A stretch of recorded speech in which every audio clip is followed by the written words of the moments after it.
sand bass are jumping right in the boat, Dad. You should have come with me. No, that's what those patches are for, so you don't get seasick. What are you complaining about? Usually take half my catch anyway. Yeah. Well, look, I'm going to stay out on the boat tonight, get in a couple more hours at sunrise. Hey, don't panic. I'll be there on time. All right. I'll see you then. Bye.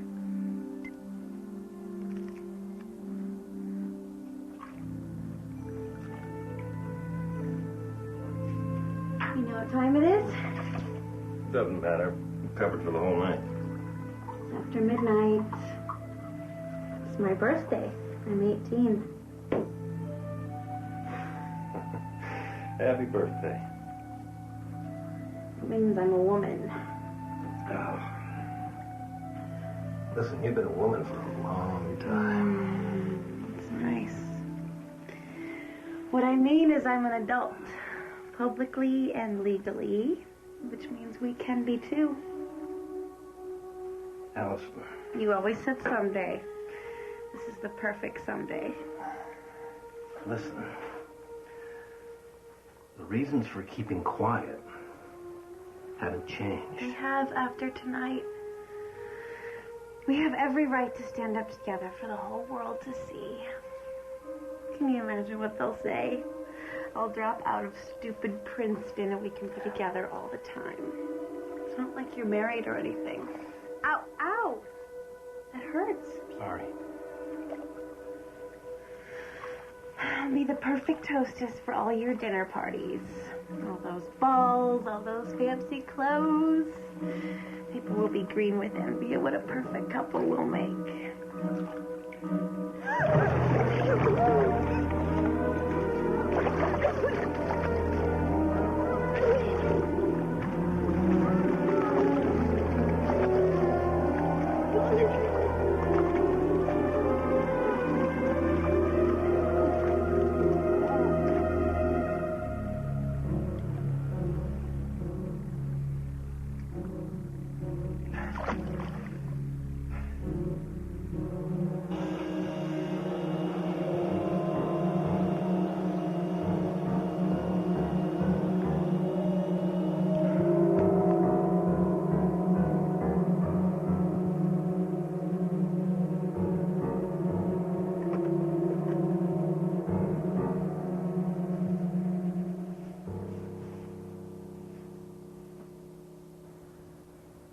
It's my distinct pleasure and honor to be here today.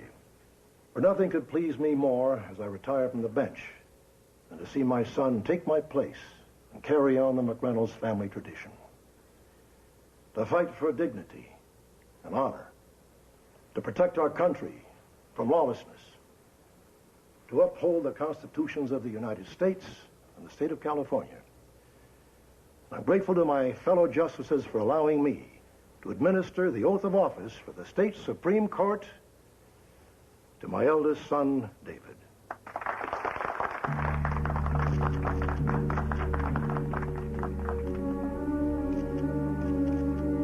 You sure you want to be the assistant medical examiner?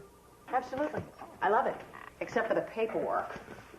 Found water in the girl's lungs, along with ammonium hydroxide, cetyl alcohol, sodium bicarbonate, mineral oil, dimethic... Okay, hair dye and bubble bath. And it's definitely a homicide? Absolutely. The bruising on her shoulders indicates the killer held her down something like this. I get it. Is she really Jeffrey Porter's daughter? Oh, yeah. Teenage daughter of media mogul dies in no-name motel. These are the ones I live for. Nice to know your life's so fulfilling.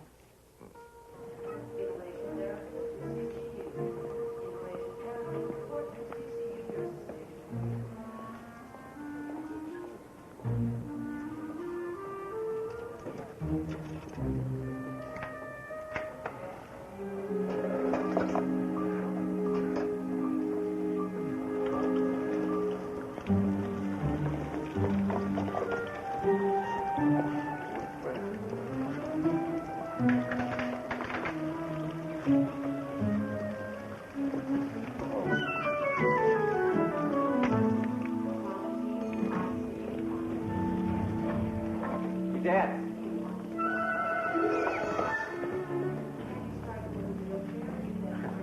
Where you going? Well, my body's headed for ER. I don't know where the rest of me is going. Stayed up late watching Red Tide. Yeah, you should have seen it. It looked like every wave was lit up from the inside. I don't know why you were so enamored of something that kills fish. It's a natural phenomenon. Helps balance the ecosystem. Well, if the ecosystem's in that much trouble, I got a rod and reel at home in the closet.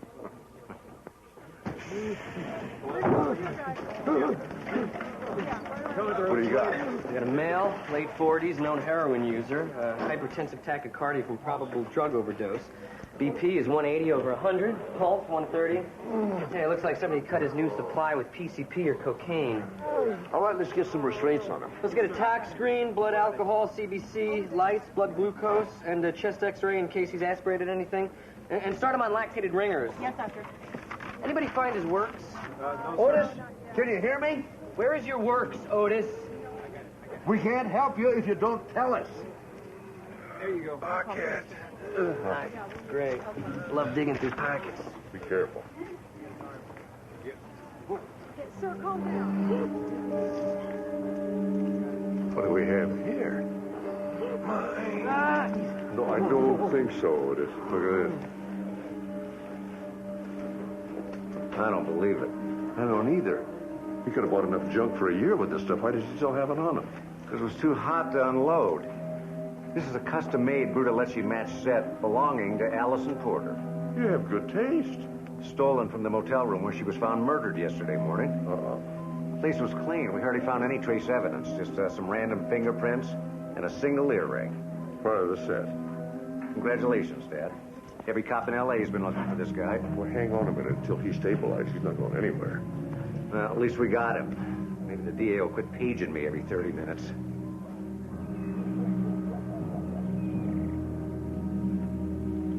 Detective Sloan. Good to see you. Mr. District Attorney? I wanted to congratulate you personally on behalf of my friends the Porters for your fine work. Well, I didn't really... This is Judge David McReynolds, who feels the same way. I know I speak for Helen and Jeffrey when I say how much we appreciate you putting the scum that killed Allison behind bars. Well, actually, I still have a couple of questions. Like, why your daughter flew out here from Princeton without even telling you she was coming? It was her birthday the day she was killed, her 18th. I didn't realize. She was obviously trying to surprise her parents, spend the day with them. Although I fail to see the relevance. This case is open and shut, isn't it? We're just trying to be thorough, Your Honor. I understand that. But you will allow that this is very important to me, both personally and professionally. I've known Allison Porter since the day she was born. She did not deserve to die like that. No, sir. Now, what the junkie deserves, on the other hand, is to find out how swiftly our system of justice can deal with someone like him. The sooner he's on death row, the better off our society will be. This will go smoothly, won't it, Detective? I don't see any reason why it wouldn't. Yeah, I stole that stuff. It's what I do. But she was dead when I got there. But who's going to believe a junkie, even when he's telling the truth? Otis, they might if you give him a good reason, but I haven't heard one yet. Have you met this girl's parents? No. I can tell you how they are. Lost, angry, blaming everybody, including each other. I had a daughter. She was 14. What happened? Yeah, drunk. She and her mother were driving back from the movie. They didn't even get to the hospital. Otis, I'm sorry. No parent should have to go through that. Allison Porter's parents are going through it right now, Otis. That's what I'm saying. I saw him on TV. Kill the junkie, he said. Scum like that deserve to die. He's angry. He should be, but not at me. His eyes were like mine before I found a way to forget for a little while. You shouldn't forget, Otis. Remembering keeps them alive. I know. I do remember. Just like he does. Dad, what are you doing here? Otis called me. Oh, well, there's a good reason. He's helping me. You were going to haul me off to jail when I was sick, but he said no. First person to care about me in years. Was sick what they're calling it these days? I didn't kill her. Tell me something I didn't expect to hear.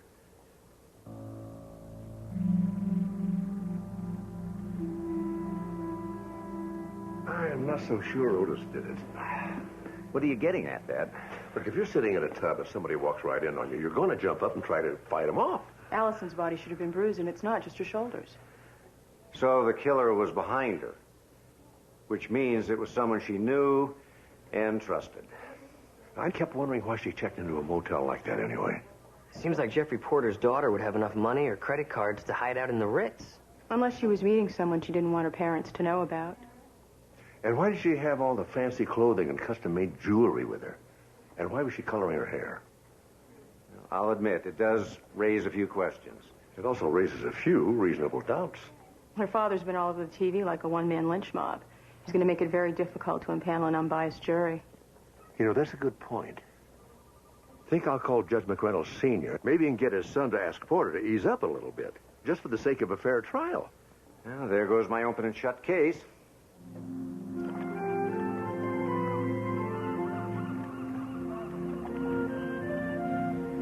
Dr. Sloan, over here. Judge McReynolds, sorry I'm a little late. Don't worry, we got some sand bass left. David? Oh, We caught them fresh Sunday night. well, I don't want to deprive you gentlemen.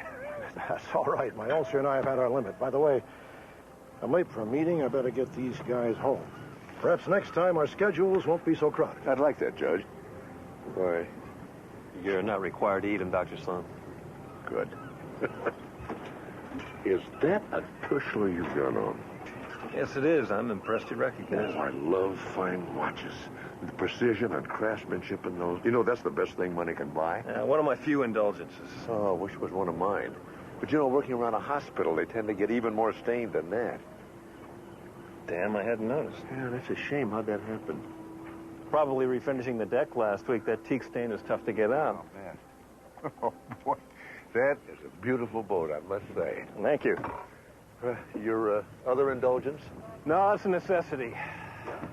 Take a look around, Doctor. Well, it's pretty nice here. Yeah, under the casual observer, perhaps, but take a closer look. There's an armed guard in the parking lot. We got a security gate at the dock. We didn't need either one 20 years ago. Oh, sure a more complicated world these days. And a lot less civilized.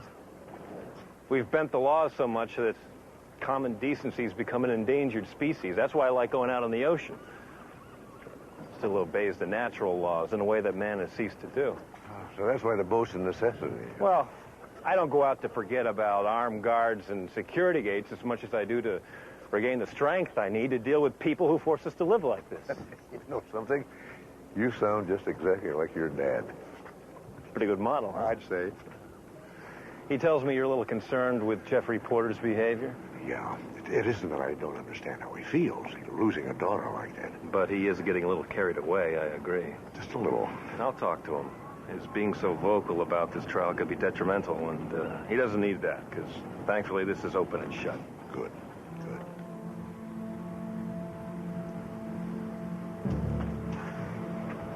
So you didn't find anything, right? A lot of dead fish. Good. And a lot more questions. Not good. David McReynolds is hiding something, and I don't know what. But I know one thing for certain. Otis didn't kill Allison Porter.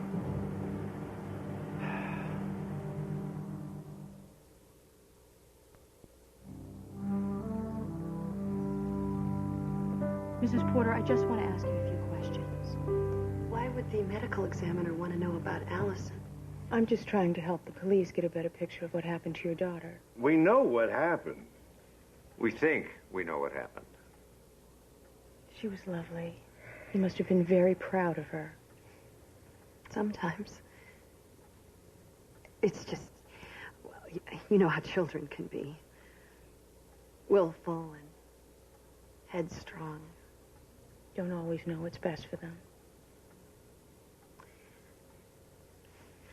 I think she was afraid to leave home. Princeton was too far away. But fortunately, David McReynolds convinced her it would be a wonderful opportunity. David's been a very good friend for a long time. She wasn't coming out here to surprise you for her birthday, was she? Of course she was. That was just like her. No, it wasn't. You know perfectly well she was seeing somebody she didn't want you to know about. She didn't open up to me much once she got older. Not ever, really. I don't know why. But, you know, she called me last week from school. She told me there was somebody special, somebody her father wouldn't approve of. And she wanted me to know that she was happy. And she told me she would tell me all about it very soon, she said.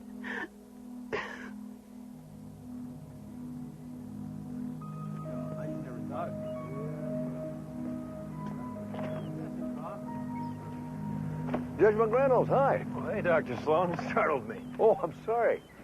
Loading up, I see, huh? Yeah? Going for Albacore? I understand they're running pretty far offshore. No, actually, I'm going out for more sand baths. Oh, let me help you. Thanks. Not that I'm not pleased to see you, but is there a reason for this visit? Well, yeah, actually, there is. You know, I was a little worried that you and your dad might have gotten sick from that sand bath the other day. Whatever for? Well, there was a red tide running on Sunday night, and, you know, they say... It locks automatically. I've got to re-enter my code to get it open. Sorry, I didn't know. It's all right. Just put your bags down. I'll take the rest of the stuff down myself. Okay. So anyway, you know, fish caught during a red tide can be a little bit toxic, and I thought I'd better check. Good system. Oh, I should have left that open. It's all right. So neither one of you got sick, I understand, huh? No reason we should have. I was fishing out beyond the red tide. Oh, of course. Yeah, anyone who fishes the bay knows to be careful about that. My son says I worry about people too much. Occupational hazard, I guess. No problem.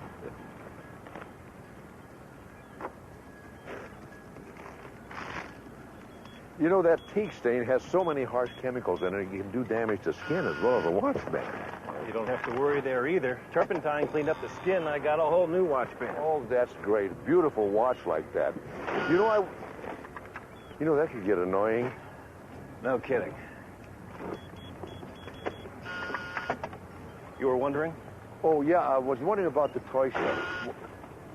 Where, you know, your band probably costs more than my watch. Of course, those $20 issues I use last forever. But frankly, if I had a toy store, I think I'd be worried about it. Well, that's about it for the supplies. I really appreciate your help, Doctor. Look at that. Car vacuum cord, right? Certainly does look like it. I love these. You know, I have one of these. Works on a battery or the cord and plugs right into the cigarette lighter there. It's very handy. You know what I love about these is when you're out on the road, because you never know who's been in a motel room before you. Unfortunately, that's all that's left of my car vacuum. The rest of it disappeared years ago. Oh. Things so frayed it's probably dangerous. Well, you're right. Better safe than sorry, I guess. I couldn't agree with you more. Thanks for your help, Doctor. Right. Bye-bye now. Bye. No, Mom, when CJ says pain, he means playing, not owie. No, those are two different concepts, I think. No, I'm sure that he was just excited about spending last weekend with his dad, that's all. No, I'm glad you called, Mom. It's no bother. I love you, too. Okay, give him a big hug for me. Right. Love you. Bye. Now, so how's the divorce treating you? Was I married? I swear the left side of my bed has always been devoted to kids and dogs. Well, at least you got your mom to help you out now. Yeah, but she and CJ and the dog stay up all night watching Letterman. I don't get any sleep. The dog watches Letterman? Hey, guys. Hey. All right. Dad, your hunch was right. The security system at the marina keeps a log of every passcode that's entered at the gate and the time it's entered. What about David McReynolds? According to the records, he punched out at 6:04 Monday morning, 6 hours after Allison Porter was killed. What time did he punch in to go to the boat? He didn't. Maybe somebody let him in as they were leaving so he didn't have to. No way. McReynolds' office says he called from his car phone about 9 p.m. Said he was almost at the marina. But there are no codes entered at all after 8:30. I bet he jumped the fence. That's the only other way to get in there. So people would think he was on the water all night while someone killed Allison. He didn't catch any fish that night. How do you know? Well, when I met him and his dad at the marina, they were grilling some sand bass, which he claimed to have caught the night of the murder. But there was a red tide running that night. Did you talk to McReynolds about it? Yeah, he said they were fishing out beyond the tide. That doesn't make sense because sand bass hug the shore. I got this cousin Rodney owns a bait shop. Why would David McReynolds want to kill Allison Porter? You know, Helen said that Allison was very excited about someone and that she was going to tell her all about it very soon. What if she was meeting David McReynolds at that motel that night? You know, that Monday, Allison turned 18, and that same day, McReynolds was being sworn into office. They'd be legal, or she'd be legal. And that's why she brought all her fancy stuff. Yeah, so she could attend the swearing-in ceremony and make their relationship public. And destroy McReynolds' career. Don't tell me something else is bothering you, Dad. Well, the other day I noticed he had a dark stain on his watch band. He said he got it from refinishing the teak on his boat, but I looked. The trim on that teak was light. You said the stain was dark. About the same color Allison was doing her hair. Well, he could have gotten the stain when he pushed her under the water. And then he cleaned up that motel room with a car vacuum. What car vacuum? I found a car vacuum cord in the trunk. Of course, it's probably in the bottom of the bay now, along with the car vacuum and the watch band. It's enough to bring him in for questioning. This is going to get ugly.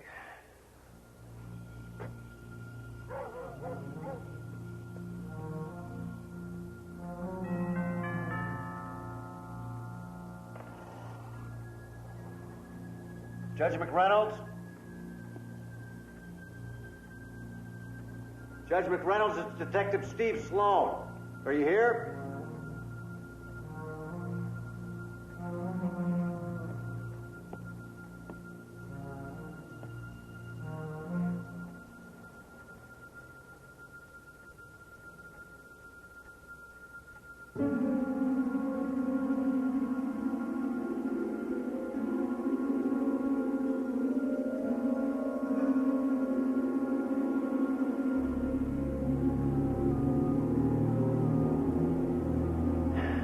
Terrific.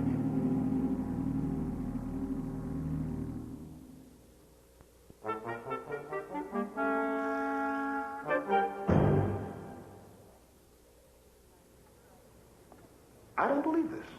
This man has been a state Supreme Court justice less than a week. This is a tragedy. We needed more judges like him. Consistent, forthright, honest. Yeah, right. Fact is, I kind of like them. Just wish he'd gotten himself killed in Sacramento. Okay, so what do we got? Gunshot wound to the base of the skull. Typical execution-style shooting. And we can assume that 38 is the murder weapon? Probably. McReynolds has got guns all over the house. My guess is the killer knew that. He picked one, shot him, and wiped the prints. Then left it here, knowing this was the only place we could trace it back to. Just as effective as pitching it in the ocean. And there's no sign of a break-in? Either he didn't hear his killer walk up behind him, or he didn't think he had anything to fear. My guess would be the dinner guest. So he knew his killer. I'll have the ME run the stomach contents and get the lab to run tests on all the tableware and leftover food. Sir, no one's allowed. Judge Peter McReynolds, let me through. Oh, God, no. Your Honor, you shouldn't be here. That's my son. Get out of the way. Sir, please, there's nothing you can do. They called, I came. I didn't say why. I didn't say who.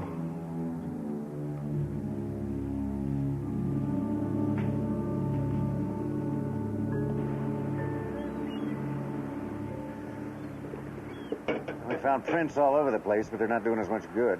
What, no ID of any kind? No, McReynolds, his housekeeper, his cook. Well, those are the ones you'd expect anyway. Yeah. Well, we did get a couple of others. There was Judge McReynolds Sr. and a couple of family friends, including Allison Porter's father. Hey, well, that could be something. Well, I doubt it. You know, those prints could have been there for weeks. Great housekeeping. We're running the arrest through NCIC, but I'm not too optimistic. And David McReynolds was a criminal court judge. He'd be very careful about who we let into his home. Wasn't thirsty anyway. What about Allison's personal effects? I talked to her dean at Princeton. They've already sent her things back to her parents. But I did get this inventory list from the school. What are you looking for? I'm looking to see if she has a... There it is, a diary. You know, she's like most young girls. She told it everything. Including who she met at the motel. When did you say that her personal effects got to her parents' house? I didn't. It was yesterday morning around 10 a.m. That would be less than 12 hours before McReynolds was shot to death. I think it'd be a good idea if we got this diary. I'll take Amanda along with me. She seemed to connect with the mother. She might be able to get it more easily than I can. Sorry. Thank you. Oh, that's just perfect. This diary is private property. We believe the motive for Allison's murder is in that diary.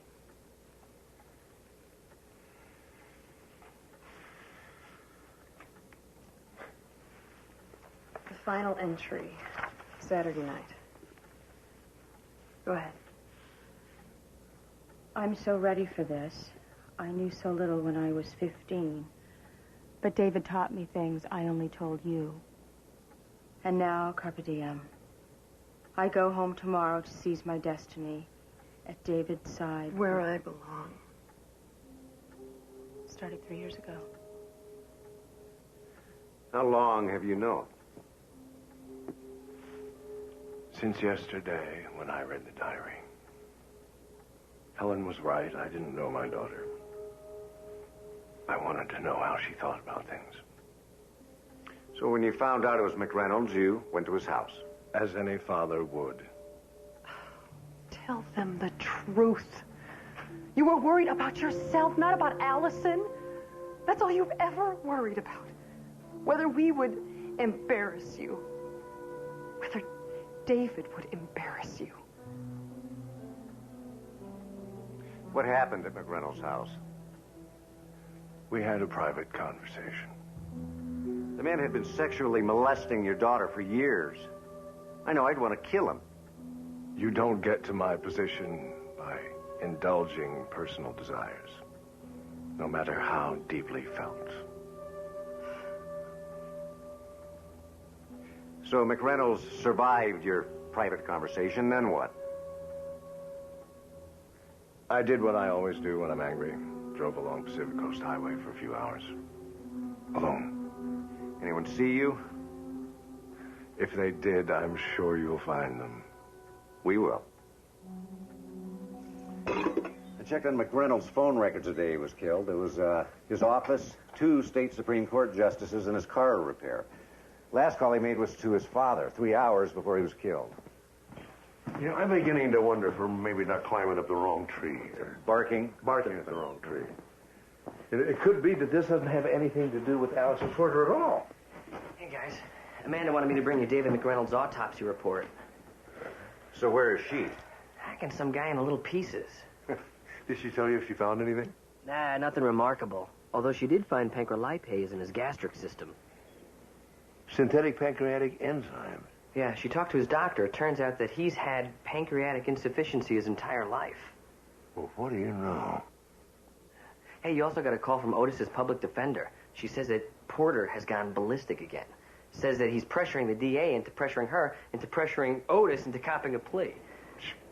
Forgotten about poor Otis. You know, he practically got lost in this whole thing. Seems to be the way his luck runs. You know, we may just be able to change that. Your Honor, your son's phone records show that you were the last person he called. Did he say anything about who he was having dinner with that night? I don't believe he did. No, I'm sure he didn't. What did you talk about? Not much. The case that was under review, we didn't talk for long. Certainly not long enough. Did he have enemies who might have wanted him dead? Any jurist of quality has enemies.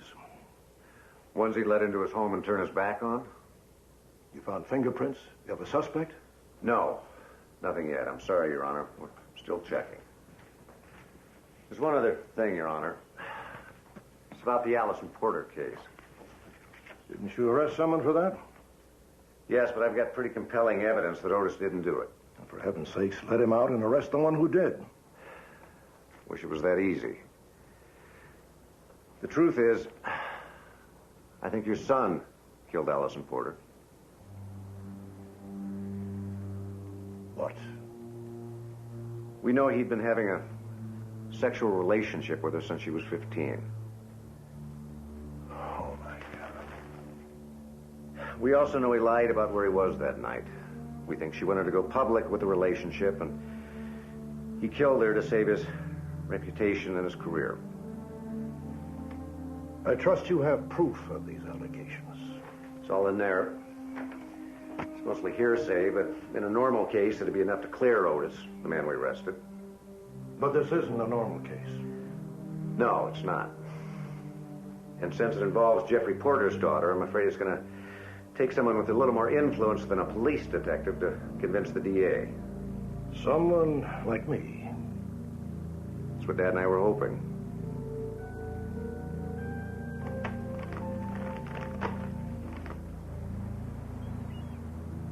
All right, I got it. Thanks. I hope you turned up something, because I'll tell you, I don't know where to go next. Well, you're going to love this. The gun we thought was the murder weapon was the murder weapon. Well, you think David McReynolds was killed with his own gun. But it didn't belong to him. It's registered to Helen Porter. Allison's mother?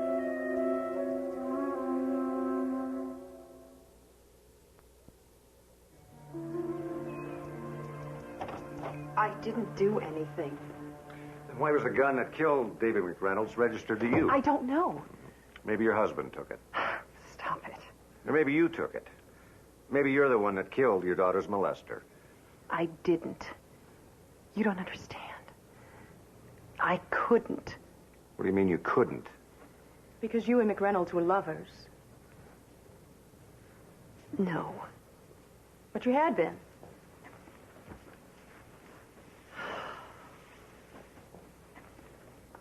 It came and went 20 years ago. David always did like his women young. But you never suspected that your own daughter would be one of them. No. David and Jeffrey had been friends since college. David introduced us. It was his way of ending our relationship. No, I never suspected anything. But you did go to his home intending to kill him, didn't you? Yes, I did. But I couldn't do it. After all he did, I still couldn't pull the trigger. He took the gun out of my hand. And he looked me in the eye. And he told me he loved her.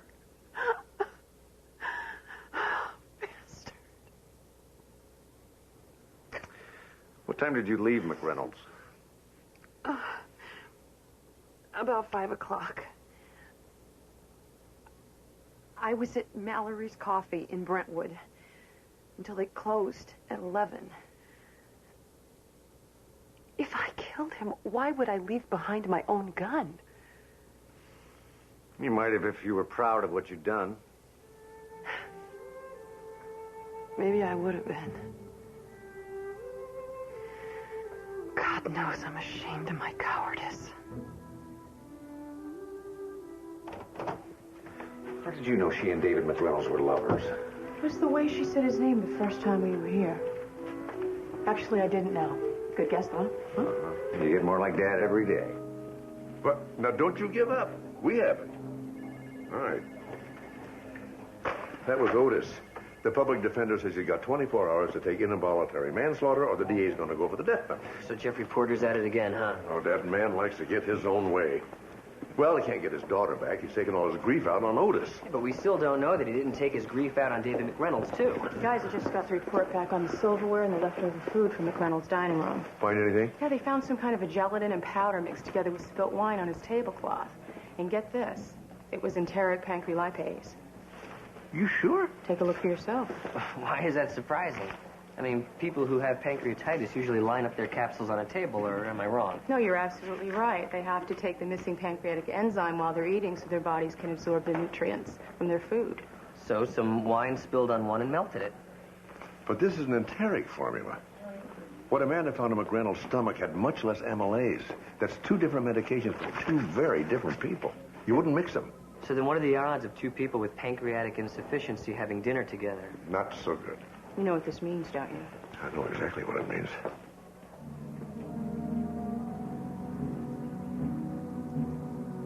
You want me to convince the world that my son was a monster. You ask too much. This isn't for me. This is for Otis. Oh, yes, yes. The innocent junkie. Your Honor, your entire judicial career has been dedicated to upholding the law, no matter how painful it is sometimes. Your point, Doctor. Judge, someone's going to go to prison for something they didn't do. I don't think you're the kind of judge or the kind of man who's going to allow that to happen.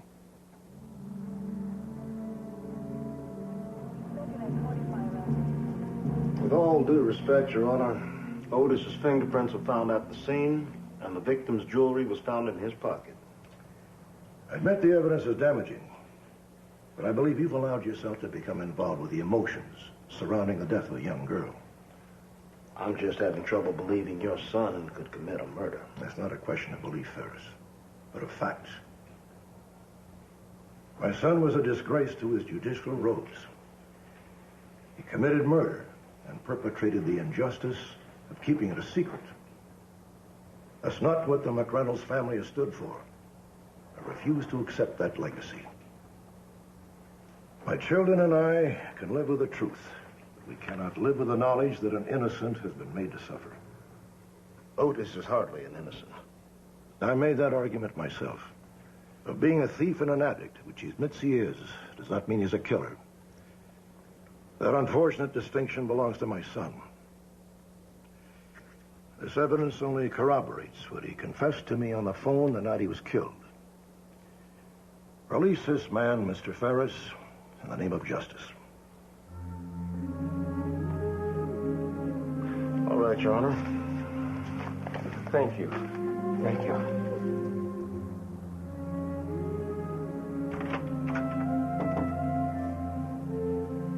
Dr. Sloan, come in. Your Honor, I'm sorry to bother you, but I did want to drop by and thank you for what you did for Otis. No thanks are necessary. It was a wrong that had to be righted. I'm glad you brought it to my attention. You know, I felt a little bit foolish. I mean, I came in here with all that evidence and this big, impassioned plea, and you knew the truth all along. I apologize for a bit of deception, but I'm sure you understand how hard it was for me to accept the fact that David killed that girl, much less admit it to anyone else. About as hard as it is for me to accept the fact that you murdered your own son. Why would you think a thing like that? A genetic defect, Judge. The medical examiner found enteric pancrelipase residue on the tablecloth in your son's dining room. But a different formulation showed up in his stomach on the autopsy. He had pancreatic insufficiency. Mm-hmm. And so do you. But you have a gastric ulcer, which is why your medication is different than his. I see. Pancreatic insufficiency is so rare that in this instance it indicates only one thing, a familial pancreatitis. You and your son shared more than a moral code. All right. I had dinner with David that night. Why does that mean I killed him? Because he broke that code. Allison Porter's mother was going to expose him. He called you for advice, and you were appalled by what you heard. So when you went into the study to get another capsule from your coat, you saw that gun on the desk. You decided to end the whole nightmare right then and there. What I did was administer justice. By murdering your own son? I had the Bible in my hand, and I swore him into office. I gave him the power of the law, and he abused it. Every day he wore those robes would be a mockery of the court of justice. Only I could undo what I had wrought. What makes you better than your son? I have a conscience. You have to go to the authorities. I am the authorities. And you have no proof of any of this. All you have is supposition. No one's going to believe you over me. Good day, Dr. Sloan.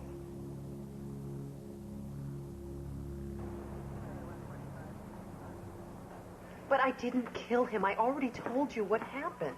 You wish to give up the right to have an attorney present during... Most assuredly does not wish to give up that right. Don't say any more, Helen. She doesn't need to, Porter. She's already given us enough for a conviction. What do you have? Well, for one thing, she admits to going to your son's house that night. Well, doesn't mean anything. I went there, too. But she took a gun, and it was registered in her name. The murder weapon belongs to Helen? Yes, sir. But I wasn't there when he was killed. I was at Mallory's Coffee. We checked that out. They had a fire in the kitchen. They were closed that night. I was scared. I couldn't think of what to tell them. I'm in there all the time. I was sure someone would think they saw me.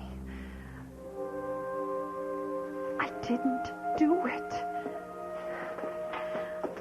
Please believe me. You haven't got anything, Ferris. It's all circumstantial. I've gotten convictions with less. She had as much right to be angry at McReynolds as I was. More. They were lovers. It was over years ago. It didn't matter anymore. We think it did. McReynolds betrayed you once when he gave you to him. And he betrayed you again with your own daughter. I can't think of a better motive to commit murder. Please help me, Jeffrey, for once, please. No jury on earth will convict a mother for killing a piece of filth like David McReynolds. But I didn't do it. Oh, they'll convict her, all right. Maybe not for murder one, but she will spend time in prison. Take her down for processing. No. No. I killed David. What? I said I killed David. Your Honor.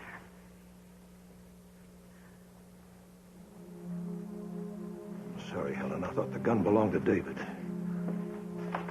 I would never hurt you. You've been through enough already. You can release her now.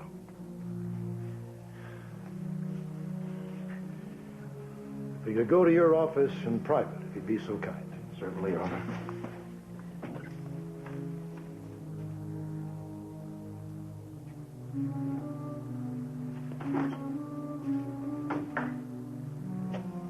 A very neat trick, Doctor. They did have enough evidence to charge her. Just as they did with Otis. I knew that McReynolds' code of honor would never let her suffer for something she didn't do. Any more than with Otis. That's something you can still be very proud of, Peter. Thank you for that.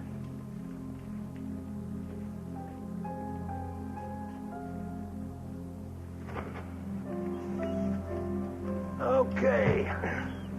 You know, Jesse's cousin says we're going to be hauling in Albacore all night with these new jigs. Well, if we're off the dock, say in an hour, we'll be out there by mid-afternoon. Perfect timing. Yeah.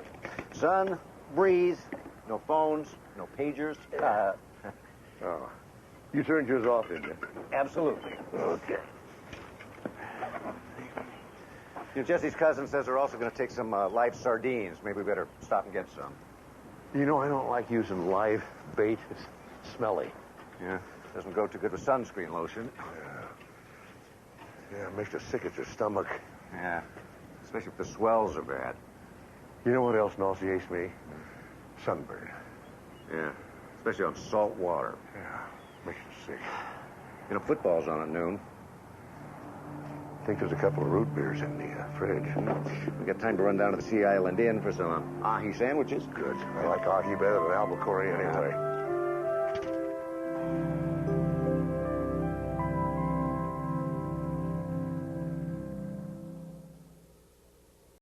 Friends and neighbors. Though we haven't been neighbors long, I hope I may call you friends. When the work we begin here today is finished, the hills about us will be transformed. Where once there was only barren earth, new life will arise. New streets, new homes. Los Pinos Canyon Estates, 46 family homes. 3 bedrooms plus bonus room, 4 bedrooms at your option, priced from the low 500s. A new community, soon to thrive with new friends and new neighbors. And speaking of those of you who own businesses here in the canyons, and Mayor Bill will back me up on this. New friends, new revenue. That's right, friends. Newman, don't call me a friend. Bastards like you don't have friends, just victims. Nobody asked your opinion, Jerry. Maybe that's because our newest resident here hasn't bought my opinion, the way he's bought a few other dudes I could name. What is that supposed to mean? You figure it out, Mayor Bill. Jerry, why don't you just go find a shade tree? Hey, Newman, I saw your lawyer today. We talked about my house. Oh, really? Should I care? Well, yeah, I mean, you know my house. You know, it's up there, smack in the heart of what will be downtown Los Pinos Canyon Estates. After you bulldozed my place, your man offered me 3 times market value for my old shack. In fact, he said that since I was the last holdout, I could pretty well name my price. Are you sure he worked for me? I told him I don't have a price. I've already got what I want, my private piece of paradise. And I will be damned if I'll sell paradise to a dung maggot like Chris Newman. Hey, Jerry's right. Some things matter more than money. Like what? Like the ecosystem, you junk! Stop it. Sally, just stay out of this, okay? Leave her alone! Don't you tell me what to do with my own daughter. Do you want a piece of me, Mayor Bill? Do you? Jerry, come over here. Stop it. Jerry, listen, honey, let's just go.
Dr. Sloan, I was just changing my dad's tire. Okay, you missed me. No, I knew Brown University had a well-rounded curriculum. I didn't know it included auto mechanics. How are you, Sally? I'm good. Oh, good to see you. So, what brings you here? Oh, just getting supplies. Medical? No, edible. Steve's got the day off. Jesse came out to see the bowl game with me. Oh, so you get some fat-free potato chips, huh? Not if I want to make it past the first quarter. You know, I'm kind of surprised to see you. You should be back east. This is your junior year, isn't it? Yeah, I just, I took some time off. Everything all right? Yeah, there was just a lot of pressure dealing with that magna cum laude. And as you and everyone else in town knows, Sally doesn't deal well with pressure. Well, that's why everyone in this town is so proud of you. After the rough time you had, losing your mom. Yeah, and my little excursion into drugs. And don't be so hard on yourself. Look where you are now. Yeah. Thanks to Jerry. I mean, if he hadn't shown me that love, life, and death are part of nature's cycles, I don't think I'd still be here. Sounds like Jerry, all right. Yeah, do you know his poetry? Yeah. A red, green, gold, yellow, orange bed of knot roses. The mystic mandala of leaves and limbs and mucus. Dreams of tongue-wet mornings. Mao Zedong died on a Sunday. Isn't that amazing? Yeah, if your thought process is stopped in 1974. It was really nice to see you, Dr. Stone. I should go in and wash up. Will you tell Steve I said hi? I'll do that.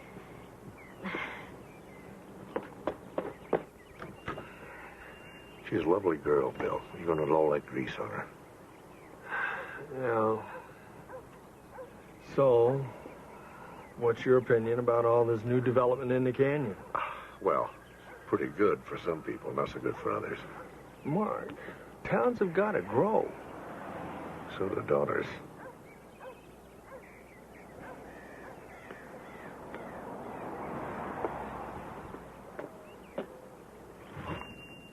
So how's the Friday night poker club doing without me? That's right. You swore you'd be back after the election. Or is that your first broken campaign promise? You just mistaken my money, that's all. Oh, I play for pleasure, my friend, not the cash. But I notice Father Bosley kind of misses your money. Oh, I bet he does. The truth is, I've just been too busy to get there. Mark, you're stealing my grapes. Why don't you go buy something? And you'll give Steve my best. I will. I'll give him your grapes.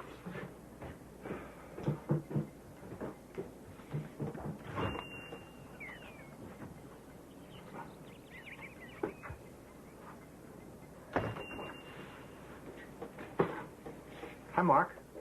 Oh. Nice to see you again. You too, Howard. You know, there's just one problem with having the only general store in this canyon. You know what that is? What's that, Bill? You can't control what walks through the door. Fine, don't take my money. Oh, I'll take your cash. I just don't want your rubber checks. Never bounced a check once in my life.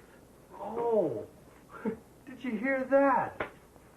He ruins half the families in this canyon, but gotta say this for Howard Purcell, never passed any bad paper. Honestly, Bill, you know, I never intended... I thought you were going to go shop someplace else.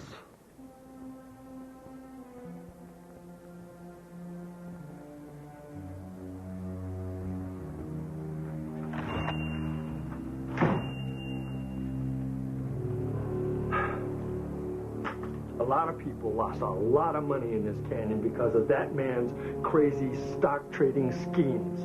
I know. One of them. That was 6 years ago, Bill. Well, Dad has some trouble with the concept of live and let live. There's a fire in the hills. Believe me.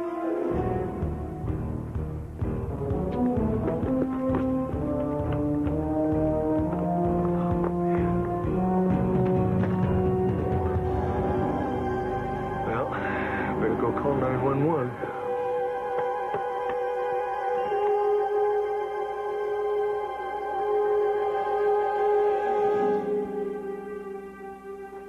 We got a dozen big bore IVs, 2 cases of ringers, lactate, a dozen burn packs and splints. We got 2 cases of sulfur sulfadiazine. Okay, let's get another case of the ringers and another dozen of the tetanus boosters just to be safe. Really? You think Mark is going to need all this stuff out of the first aid tent? It's hot and it's dry, Jesse, and there are a lot of homes up into that canyon. And with a fire like this, it's better to be safe than to be sorry. Okay, maybe I should get some extra burn packs. Good idea. I'll talk to the medevac guys and see if I can round up some off-duty nurses and see if I can do about an emergency supply restock. All right, the cots and the exam tables are on their way. The portable oxygen and the crash carts are on the truck. So all this stuff going too? And this stuff. There's not going to be room for me on that truck. We better go, Jesse. I got a volunteer fire brigade probably wandering around lost. If you're already a cop, why do you have to be a firefighter, too? It's my home out there. You got it. Let's go.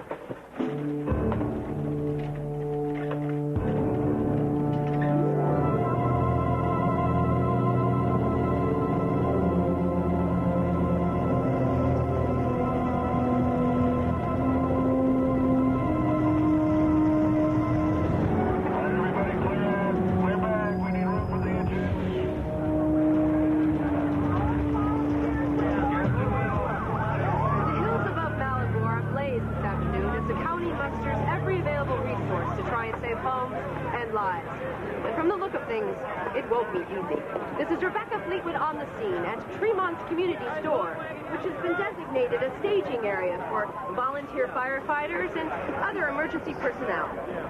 Local Mayor Bill Tremont. You know, it feels like every year there's another fire in the canyons, and every year half these folks have to be evacuated, I don't get it. It just seems like if any of these people had half a brain, they... Move somewhere else. No, I know, I didn't mean that. I wasn't talking about I know you. what you mean. I'll admit living in a fire zone doesn't make a whole lot of sense. But you don't have to worry about safety where you're going to go. Kansas has got tornadoes. Texas has got floods. Florida's got... Disney World. These canyons have long been a living example of culture diversity, a shelter for the back-to-nature advocates, a hideaway for the rich and beautiful. And for example, here's Peter Graves laying the fire line. Mr. Graves, how long before you lose everything? No, I'm great. I'm a doctor. I'm a medical. That's Peter Graves, always lending a hand. Double check everything, will you, Sally? You bet. When we get up there, the situation on the ground will tell us how many teams we need. When we do split up, remember, stay close to your team. Don't take any unnecessary risks. When you're in the smoke, keep your eyes on your air regulator and your ears open for sounds, human or animal. Means we can ignore Howard, right? Unit 51, come in. I came here to help, guys. I used to be a member of this brigade, remember? Ancient history. Even a smart guy like you ought to understand by now, nobody here wants your help. All right, we're up. Branch fire in one of the lower canyons. Sally? Everything's ready. What's Lower Canyon? Spotter said Regal Canyon. My house is in Regal Canyon. Your house was in Regal Canyon. Doesn't pay to take a bite out of Mother Nature, she bites back.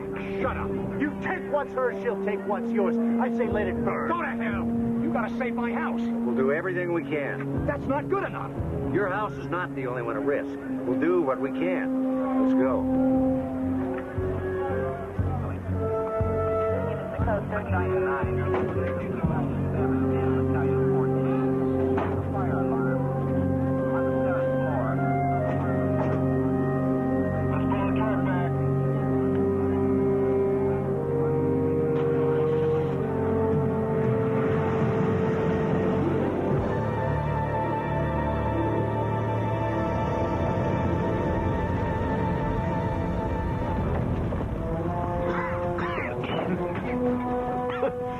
Give it up, Newman. Forget it. Whoa. Where are you going? I've got important papers in here. Contracts. It's too late, Chris. We're not going to risk our lives over a few contracts. My dog. What dog? My 15-year-old Weimaraner. He can hardly move. He's probably scared to death with all the smoke. All right, calm down. We'll look for him. You get out of here. Come on. What do you want us to do? You got to check in the back. All right?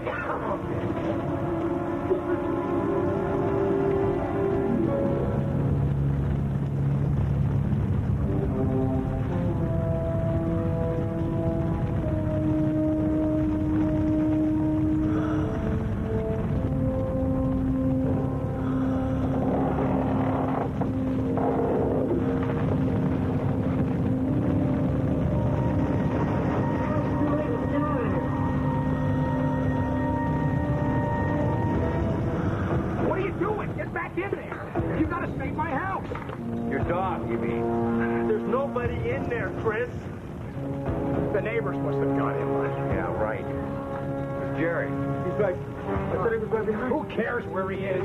Get him out of here. Here, Jerry. Come on. Get over here.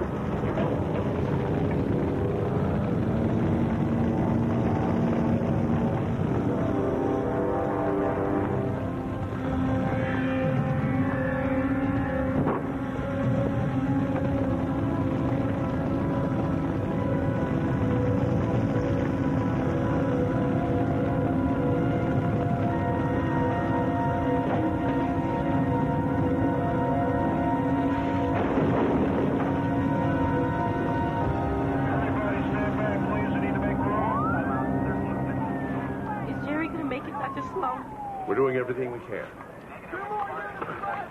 Clear.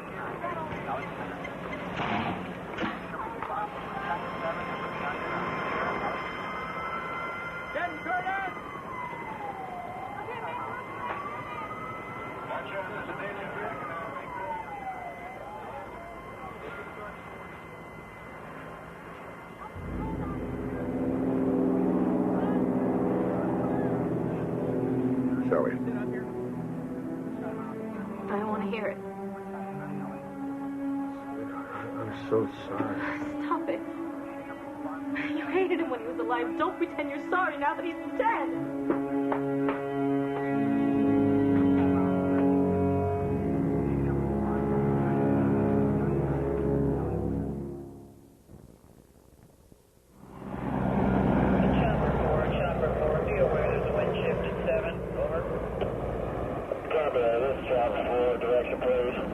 As the coastal fire continues to rage unchecked, we have reports of 6 homes destroyed and several local residents hospitalized. And tragically, the death of 1 volunteer firefighter. The dead man has been identified as volunteer firefighter Jerome Grail, a longtime resident of the area. A writer and sometime movie critic, Grail is best known for his seminal 1974 essay, Politics and Rage, Why Kids Are Always Right. Amanda? John, Mark, you all right? Why wouldn't I be? Well, maybe it's because you're in the path of a raging fire. 6 fire Battalions from 2 counties can't seem to get under control. The sun sets in, 2 hours, the winds are picking up, and if that fire jumps Pacific Coast Highway, you're going to be trapped between it and the ocean. No, I'm not going to worry about it if you're not going to worry about it. Weren't you worried about it? I hide it well. Listen, I need you to do an autopsy for me. Mark, look, I don't know how things are on your end, but we're a little overbooked here. I need to know the amount of edema in Jerry Grail's lungs. There's something very odd about the way he died. Okay, I will have a preliminary report ready for you in about a half hour after I receive the body. That would be great, Amanda. Only? If you agree to be out of there before sunset. That's the plan. Thanks, Amanda. Okay. It's Grail's tank. Like I told you, it's full. Oh, that can't be right. This thing should be full of air. Look at there. The empty tank alarm has been disabled. And the gauge is broken, too. No matter how little air in there, it's going to show full. Yeah, but even if he ran out of air, he wasn't in that house long enough to die of smoke inhalation. You're absolutely right.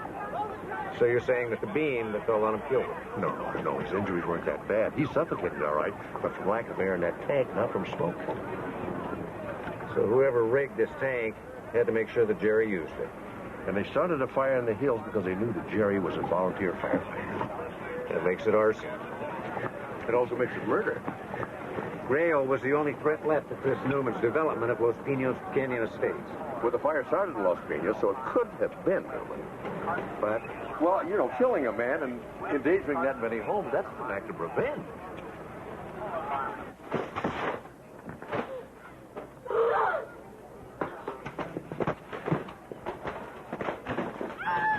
Sally? Sally, you don't have to do this. Get out! Sally, look, this is no way to handle this. You don't know anything about it. Just leave me alone. I can't just leave you alone, and yes, I do know a little bit about this. I hate this. Well, that's one thing that I do know. We're all glad that he's dead. Everyone in this stupid damn town. No, you They're don't. out there celebrating. Come on, you don't believe that. Jerry had the one thing in this canyon that everyone wanted but couldn't have. That was true freedom. And they all hated him for it, especially my father. That's not why I hated him. Oh, no, you just hated him because of the age thing, huh? That's all that mattered to you. I hated him because he took advantage of you. All right, look, guys, we're all a little exhausted. He was there for me when Mom died. Is that taking advantage? In Jerry's case, yeah. I don't want to hear it more. You know what he was doing, don't you? Look, guys, why don't we go outside, sit Don't down, you have a dare. cup of I coffee? saw it. For 25 years, I saw it. That hippie, touchy-feely, pseudo-sympathetic crap. Stop it, Dad! Every young woman who ever fell in love with this stupid poetry reading. Dad, stop it! So many notches on his bedpost, I thought his bed was going to fall to the ground.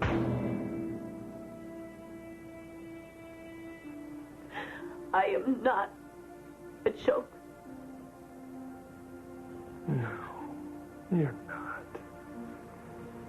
You're my daughter.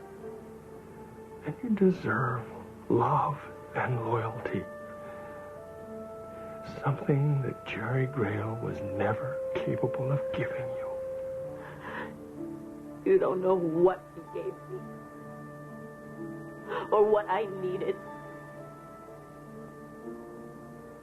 You never bothered to ask.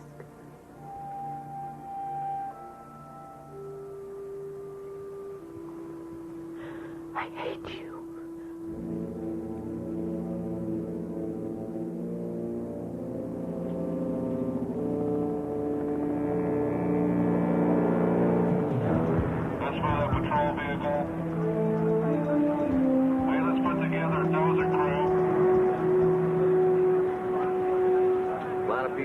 wiped out by this. Just finishing off what I started, right? I didn't say that. You didn't have to. Their eyes already did. Why'd you come back here, Howard? You know, Steve, I don't think you'd believe me. The last time I saw you after the trial, never saw a man so angry. I blamed everyone for what happened. Banks, stock market, SEC. And Jerry Grail. I blame Graham. Most people, when they receive a dividend check for a stock they're sure they don't own, they either send the money back or they pocket the cash. Jerry Grail called the SEC. You were using client accounts like his to hide your insider trading. And the SEC confiscated those accounts. So my clients lost their savings, and I spent the last 6 years in federal daycare. You must have really hated Jerry Grail. Jerry didn't ruin my life, Steve. I did.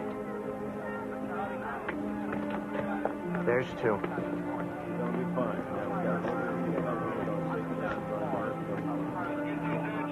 It's why I came back. To make amends. If only they'd let me. Somebody sabotaged Jerry's safety equipment. You have a motive, and you were at the staging area when we loaded up. I wasn't the only one there. Besides, there's plenty other people around here that wanted Grail dead. Like Chris Newman? Like everybody's favorite grocer, Mayor Bill Tremont.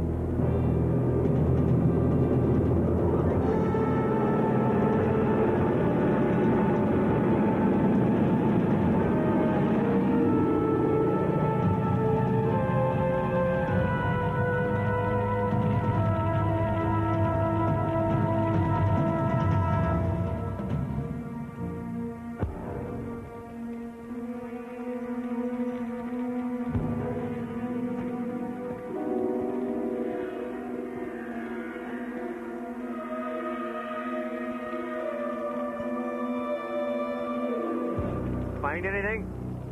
No, not yet. No telling what set it off. Could be a cigarette out the window, weed whacker hitting a rock, sending up a spark.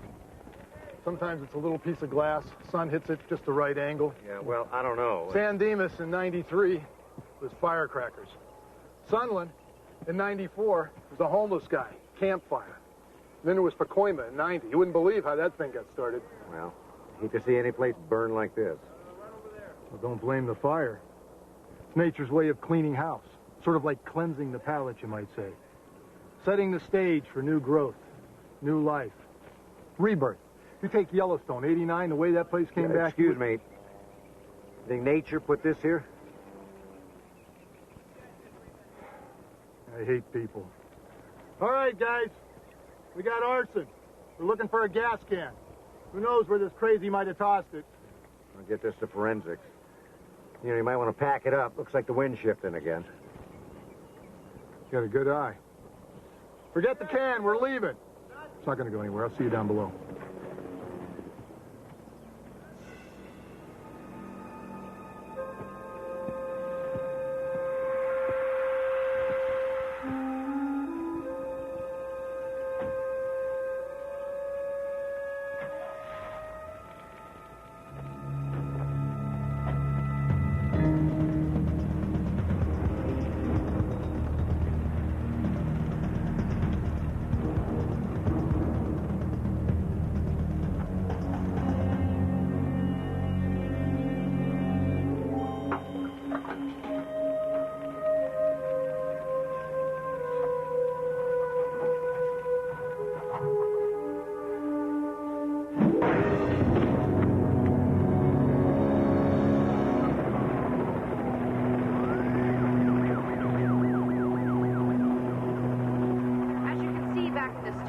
fire's really threatening to jump the Pacific Coast Highway now. Officials have been especially worried about this since it's going to make access to the upper stretches of houses along the beach. Hey, Mark, they just said that the fire is about to jump the Pacific Coast Highway. I was afraid that was going to happen.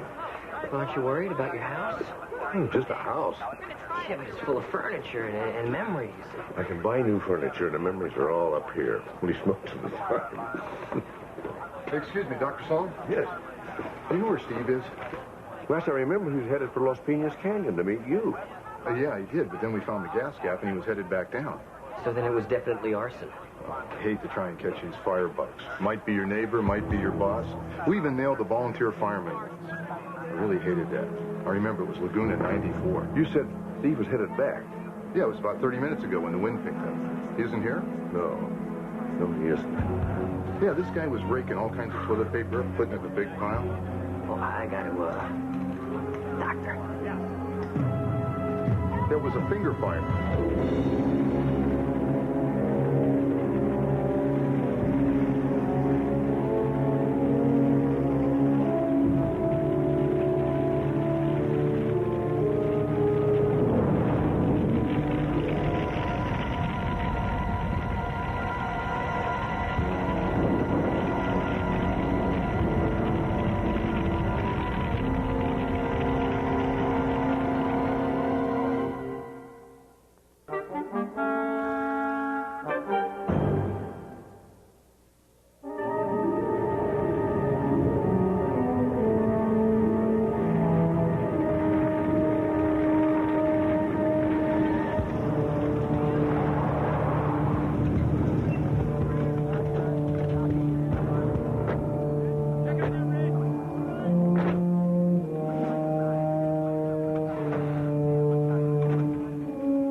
Headed for the Coast Highway on foot. Over.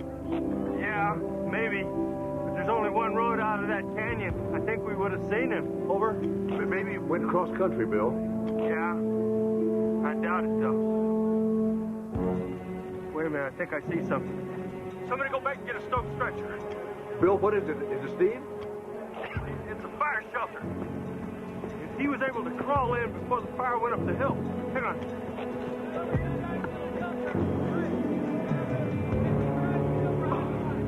Bill, what's happening?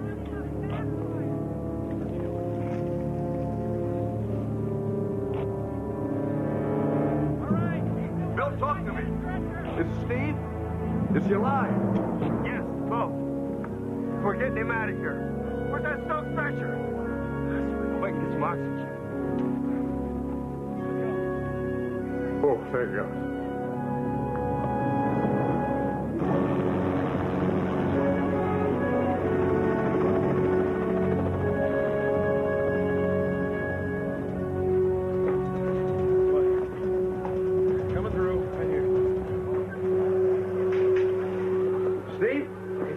Ringer's lactate. We need to hydrate him. Mark? Yeah, I'm all right. Let's check him for injuries. Okay, he's got first and second degree burns on both hands. Contusion 15 centimeters above the right ear. No apparent fracture of any kind.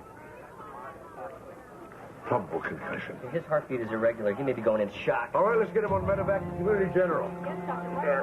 You just lie still. You're going to be all right. Where's that medevac? Found a gas can. Tire tracks. Bald tire. Somebody hit me. Did you see who it was? No. Came to him. Gas can was gone. Tracks were gone. I promise you, we'll find out who it was. Get him out of here.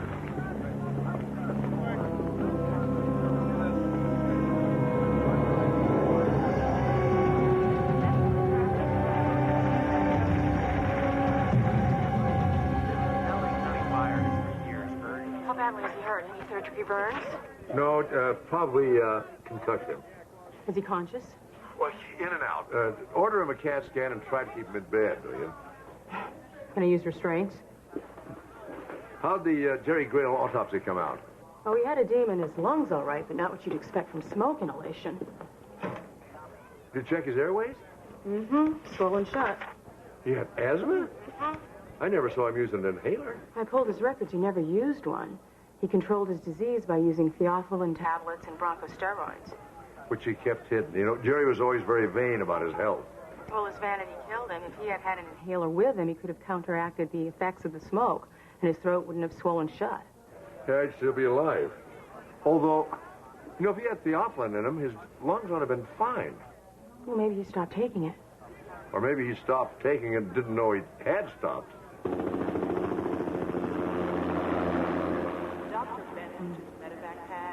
Medevac's here with Steve. Mark, don't worry. We'll take good care of him. I know you will, honey. Thanks, Amanda. Now, which one of them knew? One of them knew what? Jerry Grail had asthma. And he was out there fighting fires? That's not too smart. He never was one to let common sense get in the way of whatever he wanted to do. The question is, who knew he had asthma and who wanted him dead? What about Chris Newman? I mean, Grail's house was the last thing standing in the way of that new development. Yeah, I'm sure Chris is glad to see him gone, too. But what about Howard? Howard Purcell spent 6 years in prison because Jerry fed him to the SEC. I got caught in the middle of a fight Sally Tremont had with her father about Grail. And you have no broken bones? Actually, they ignored me. Lucky you. Yeah. You know, I think that Sally was the only one in this town who actually liked the guy, and she probably would have wanted to kill him if she knew that he'd been cheating on her. Where'd you hear that? Her father told her while I was standing there. So every one of them had a motive. The thing is, who had the opportunity and who was it who knew that he had asthma? Why don't we work on this later? I mean, they've asked us to evacuate the canyon. Oh, I better hurry. Hurry? Where you going? Mark, where you going? Stephanie, we're located here with the remote unit near the Malibu Pier, and we understand that the police department has now ordered further evacuations of the area as the fire moves even closer to the highway. Hey, Mark. Could I watch for a minute? They say it's getting pretty close to my house. Oh, yeah, sure. Thanks. I'm just going to take this last bit of stuff down to the guys on PCH. Any news on Steve? No, nothing new. I wouldn't worry about it. I mean, everything's going to be okay. Listen to me. I'm telling you not to worry about your son, and that seems to be all I do is worry about my daughter. What we fathers do. Yeah, I guess. All right, look. You lock up as soon as you leave, okay? Okay. And, try not to stay too long. Don't worry, I'm right behind you. Okay. And if the fire continues its current path, residents along the coast themselves may not have much left either. Ann Anderson and Malibu right on PCH. Back to you, Stephanie. Thank you, Ann. Ann, can you hear me? Yes, but Yeah. Funny thing about pickups, they don't run without keys. What are you doing? I'm checking your pharmacy computer for any information on Jerry Grail. I thought he might be getting his prescription here. I was right. Well, if you wanted to know something, why didn't you just ask? You might not have told me, Bill. Jerry Grail had asthma, and he hid it from everybody except you. You filled his prescriptions. That gives you knowledge and the means to kill him. Yeah. And the motive. The only thing is, I didn't. Sally's mother died. And as much as I hated Jerry Grail, I would never do anything to add to her misery. One more thing. Just about anybody who ever worked here would know about Jerry Grail's condition. Now, like I said, lock up when you're finished, Dr. Sloan.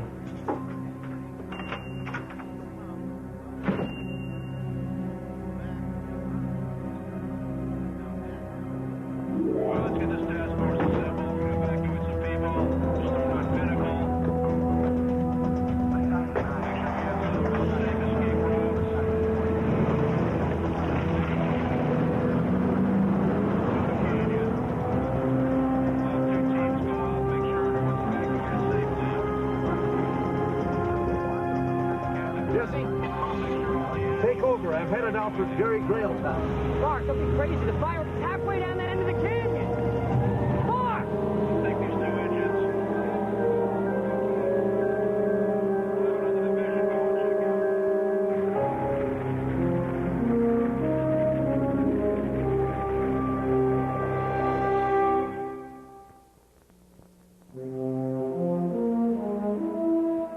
think you're doing? Let me explain the concept of bed rest. Amanda, I don't need to be here. Is that your professional medical opinion, doctor? Where are my clothes? How many fingers do I have up? 2. Good guess. How many do I have up now? All right. Granted, I'm a little woozy. That's one way to put it. Now lie down. But not till I talk to my dad, Amanda. I need to talk to him. Okay. I'll do the dialing. You don't move. It's a good idea. I wouldn't want to injure myself on the buttons. Dr. Sloan, please, it's urgent. This is his son. Call for Dr. Sloan. Over here. Steve, it's Jesse. How are you doing? I'm fine, Jesse. Listen, let me talk to my dad. You lying down? I'm in a hospital, Jesse. What else would I be doing? Look, he's on his way to Jerry Grail's house. What? Grail's house is on the north end of Los Pinos Canyon. The last time I looked, that's exactly where the fire was heading. I know. Look, it's okay. The sheriff's deputies think that they can actually get to Grail's place by cutting cross country, but they're going to have to wait for the winds to shift, so... Steve? Where do you think you're going? Malibu. I don't think so. Watch me. Please sit down, please. Amanda, either get me my clothes or I'm going in this gown. And I need your car keys. Oh, you're not going anywhere. My dad is headed to Jerry Grail's house. Do you know where Jerry Grail's house is? No. Every time the firefighters lay down a coal It's right there. with the wind pushing the way they are Now give me your keys. jump across No. and start all over again. I'm driving. Keep moving on.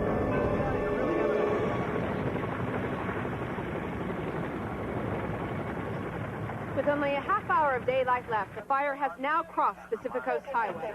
Celebrities from all walks of life find themselves fleeing before the raging inferno, leaving behind accumulated memorabilia of a lifetime in the public eye, steeling themselves to watch it all go up in smoke. Of course, disasters such as this make comrades even the most reclusive of stars, and they have all been gathering today in small groups to provide comfort to each other. And now I see pop star Whitney Houston has arrived to help with the evacuation. Whitney, is your house still standing at this fearful hour? What are you talking about? I'm not Whitney Houston. Trying to remain anonymous, just one of the helpless victims who's come to aid your neighbors. Who are you? Steve, what are you doing here? Is my dad back from Jerry Grail's? No. The thing is... The thing is what? He can't get back. The fire's crossed PCH. The coast highway is shut down. Los Pinos Canyon is completely shut off. No one can get in. No one can get out. Steve, are you okay?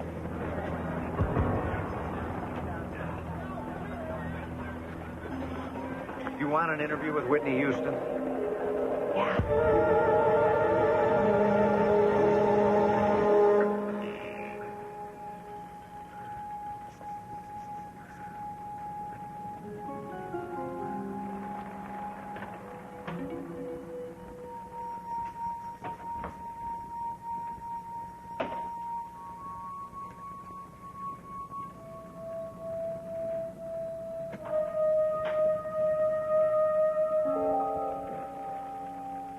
You're not going to find it, Dr. Sloan. This is what you're looking for, right? Jerry's Theophylline? I mean, it isn't Theophylline, is it? You switched the pills with, what, aspirin? Antacid? Allergy pills. Yeah, Jerry wondered why the ragweed wasn't bothering him this year. Weren't you a little worried you'd get suspicious when you put the mask on and there was no air in it? No. See, I left enough air in the tank that Jerry would think everything was all right at first. And then when he walked into a smoky area... He ran out of air. Wouldn't have been enough Theophylline in his system to keep the smoke from triggering another asthma attack. Pretty clever. Yeah, well, with Jerry you had to be. Sally, when did you first learn he was cheating on you? About a month ago. Some woman called over to the house. She wanted to know when Jerry's next poetry reading was. She had such fun that night. I'm so sorry. Well, don't be. I'm tired of pity. Why did you risk coming back here? The same reason you did. I knew that Steve would tell you that he found bald tire tracks on the road. And you knew it, I'd eventually remember that I saw you changing a bald tire on your father's truck. And I knew that you'd find out about Jerry's asthma sooner or later. So you came back here to hide the tire and get rid of the pills. You know, you could have waited for the fire to do it for you. I had to be sure. Fires can trick you sometimes. Why start the fire at all? I mean, this is your home, Sally. And this is also his house. Jerry loved this canyon more than he loved anything else. But Jerry's not the only one who lives here. Lots of people are losing their homes. Yeah, a lot of hypocrites. They all knew. They all said that they wanted to help me. They tell me about Jerry, no. They were just laughing at me. So now they're paying for it. Sally, don't do this.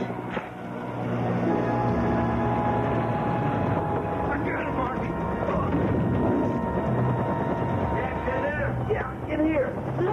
You all right? Oh, Howard saved my life.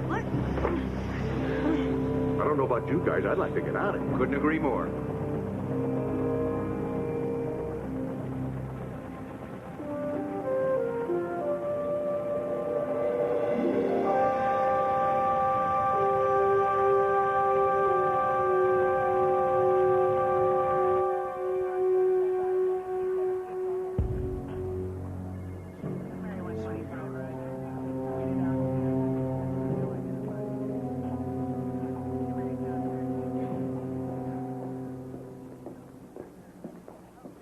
I feel so sorry for her.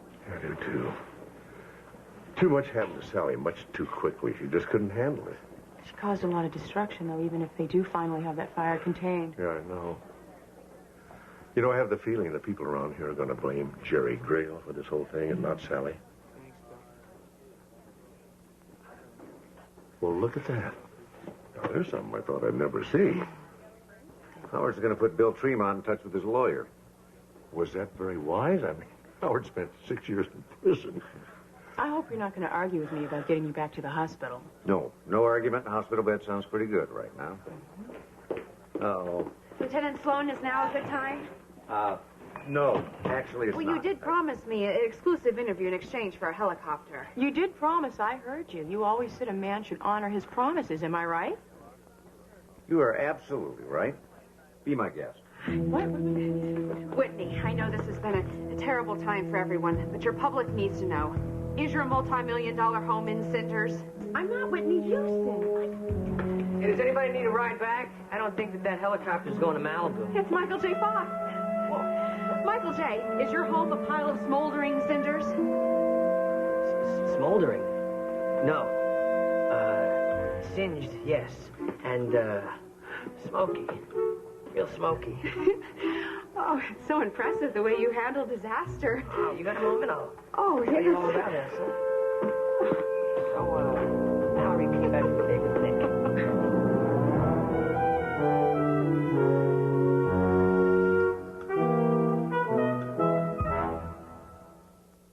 Have a little more soup, Miss Larkin? I made your favorite watercress. We don't usually eat this well at Chez Dobbs. Only when you're here, my dear. More? No? Saving room? So, how was your flight? By the way, the TV said this was your first trip to L.A., when in fact, I remember you stopped here briefly in June of '94. Well, my memory's only excellent when it comes to you, my love. But I wish you'd called. Everybody else only wants your money. I'm the only one who loves you. I'd given up all hope of our ever being together. Until this.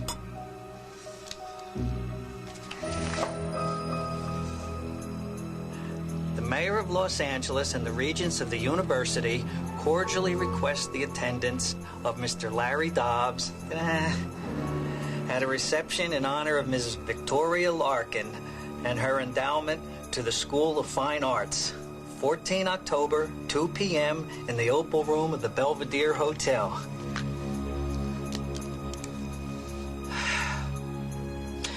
Yeah, any suggestions for proper attire?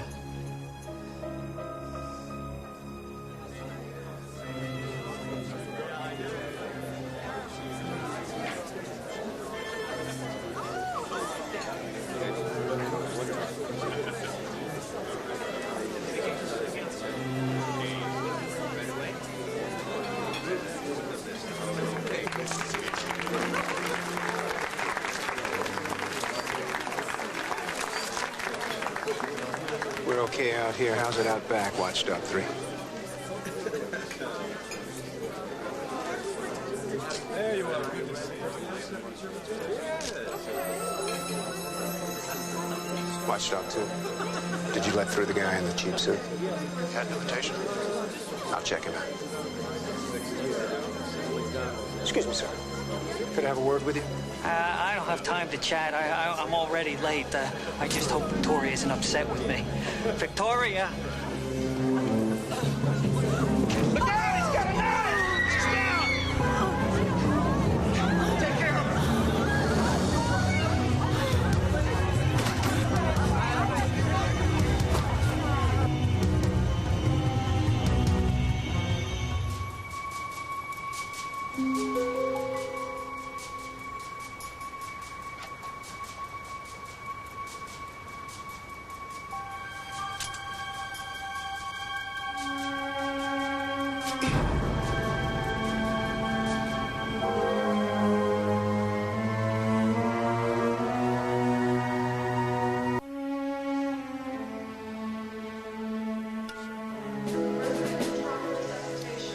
You call this a security wing?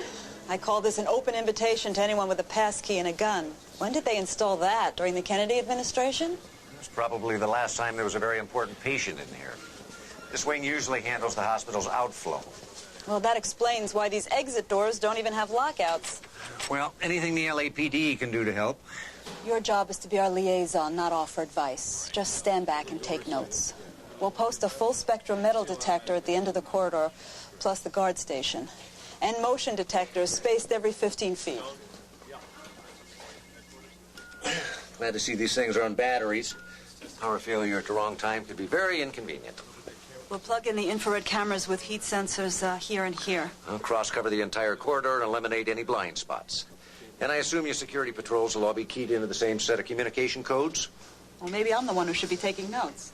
The perimeter is secure. We have men deployed in the parking structure as well. 2 squads to do the work of 3. We're talking 20-hour days if there aren't any problems. Seems like an awful lot of work and trouble to take a gallbladder out of a scam artist. A stockbroker who scammed $200 million from his clients. It took us 5 years to get him. The last thing the government wants is Bentley Crocker dying. Or at least until you find out where he hid his money. Secure this area, now! Yes, sir. We've got a stabbing victim, puncture wound under the right scapula. Vitals are stable, moderate blood loss. I want an X-ray, and I want the OR ready. Patient conscious? Unfortunately, yes. It's a good sign. Patient's alert, little peeved, but her color's good. Accurate diagnosis. That's unusual for a doctor. Sarcasm, sense of humor appear to be intact. Is that a good sign, too? Good is absolutely critical. I like your bedside manner. Does it travel? It does now. Where are you taking her? Trauma 1, just down the corridor. I can draw a map if you'd like. That's not necessary. She won't be there very long. Victoria Larkin's the 3rd richest woman on the planet. A lot of people would like to get to her. That's not going to happen again. I want her moved to a secure area at once. We're not moving her anywhere until she's stabilized. Now, I have a patient to take care of, if you don't mind. Whatever happens, my men and I stay with her. You understand? Are you where you're bleeding? Get a wheelchair over here. Yes, sir. Dr. Travis says we need you in Trauma 1, Dr. Sloan. The patient's lung collapsed. Forget about me. Help her. Will you listen to me? This can wait. I'm not hurt that badly. You haven't changed much, Waldeck. Always trying to tough it out alone. I guess this is where I say you two must know each other. That's right. But I don't know you. Better be nice to this lady, Waldeck. She happens to be a federal marshal. Good for her. I had the security team that guards Victoria Larkin. From what I've seen today, you don't guard her very well. I wish I could say you were wrong about that.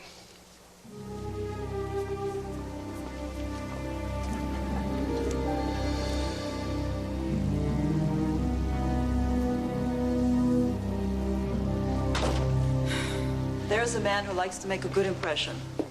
Waldeck never did care what people thought about him, which came in handy when he served on the LAPD. He was internal affairs. A cop who hunted cops. Nice guy. I can think of a lot of ways to describe Frank Waldeck, but nice would not be at the top of the list.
nice day.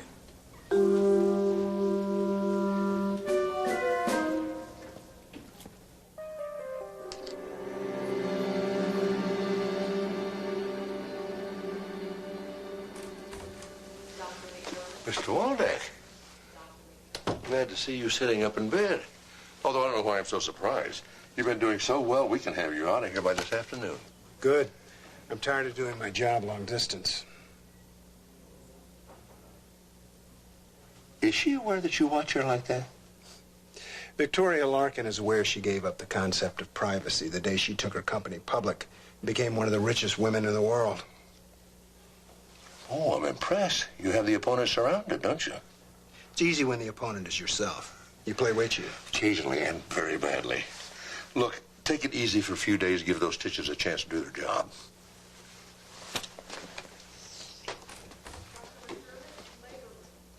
Just a little puncture. I had a good night's sleep. I'll rest today, and I'll be back on schedule tomorrow. Oh, and thank you for the flowers. Is there a patient in here somewhere? Should have brought a machete. You'd never get it past the metal detector. With my doctor, he just walked in. He's, adorable. I think I'll bring him with me to the gala. Well, of course I'm coming. I'm president of the charity. I have to be there. I'll be in Washington this time tomorrow. That's not possible. I just gave my word. Let me explain the situation. Be my guest? Yes, this is Dr. Mark Sloan. I'm very well, sir, and you? It certainly is a pleasure. No, sir, I don't think there's a necessity of flying your own personal physician in. She's in very, very good hands. You have a nice day, too, sir. Why didn't you warn me? I wanted to see your face. So you see, I have to go. Absolutely not. All right, hold your breath a moment, then try to inhale. Is this necessary? Just take a moment. Hold your breath. Inhale. Good, exhale. Yeah, one more time. Well, that's enough. Look, you can do this now, or we can sedate you, and I'll do it while you're unconscious. It's your choice. Do you know who you're talking to? I'm talking to a patient who was stabbed in the back, whose lung collapsed when her chest cavity filled up with blood. Is there some good news in there somewhere? Good news is we have reinflated your lung. Vital signs are all good. Prognosis is excellent as long as you do what I say. And that means no more phone calls, no galas. Just lots of bed rest and a little peace and quiet. Sounds rather boring. You feel better, believe me. And you'll be treated like royalty in here. I promise you that. Why do I get the feeling you say that to all your patients? Because you're as smart as you are stubborn.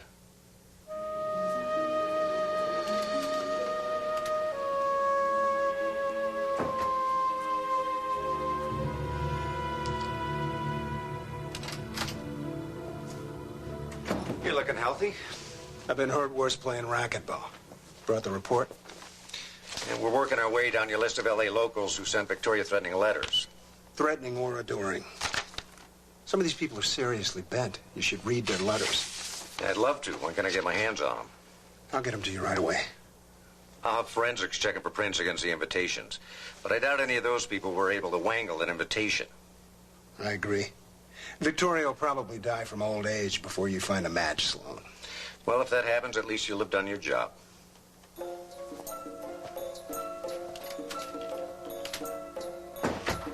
On the TV, they're saying a man attacked you. When they describe him. But you must know it's not true. I would never hurt the only woman I've ever loved.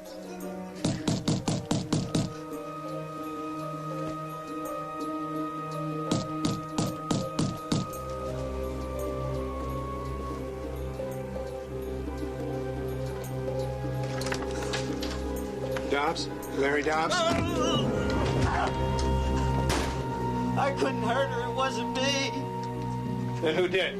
I don't know. I just got the invitation. I went to the hotel. What did you see?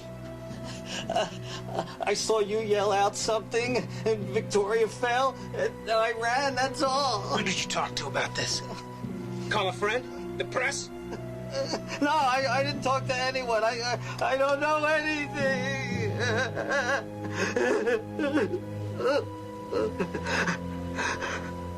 Take it easy, Mr. Dobbs. Waldeck. Sloan here. I've got a match. You got what? A 5-point match between a letter, an invitation, and Larry Dobbs. One of Victoria Larkin's more fervent admirers. If you can believe his letters. This man's address. 1123 Howell, apartment 329. I'll meet you there.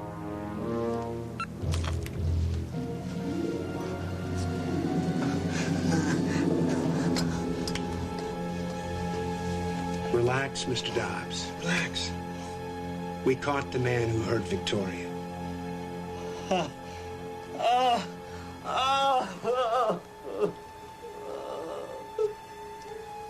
She would like to thank you personally.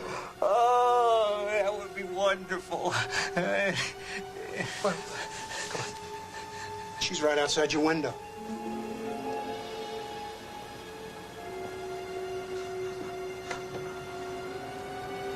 Where?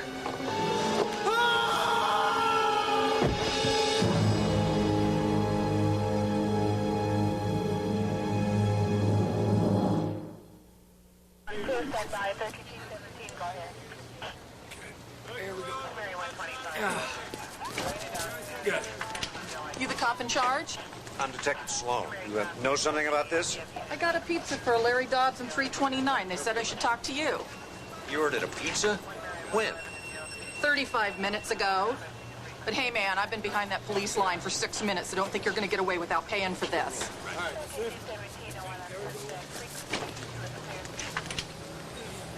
That's him. He's dead. What's on the pizza? Deluxe meets a pizza. I ain't going back without the money. You got any cash on him? Lady, that man and all of his belongings are now in police custody, including this. That'll be $850. Hey, thanks.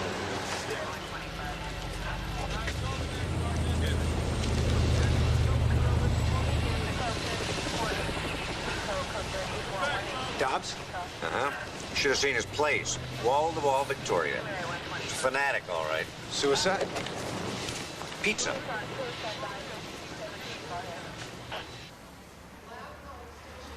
Hope I haven't overstepped here. I took the liberty of bringing in one of our systems. It's the latest in perimeter security. This little plate generates an electromagnetic detection field. No doubt the field runs from floor to ceiling, catching anyone moving through the corridor.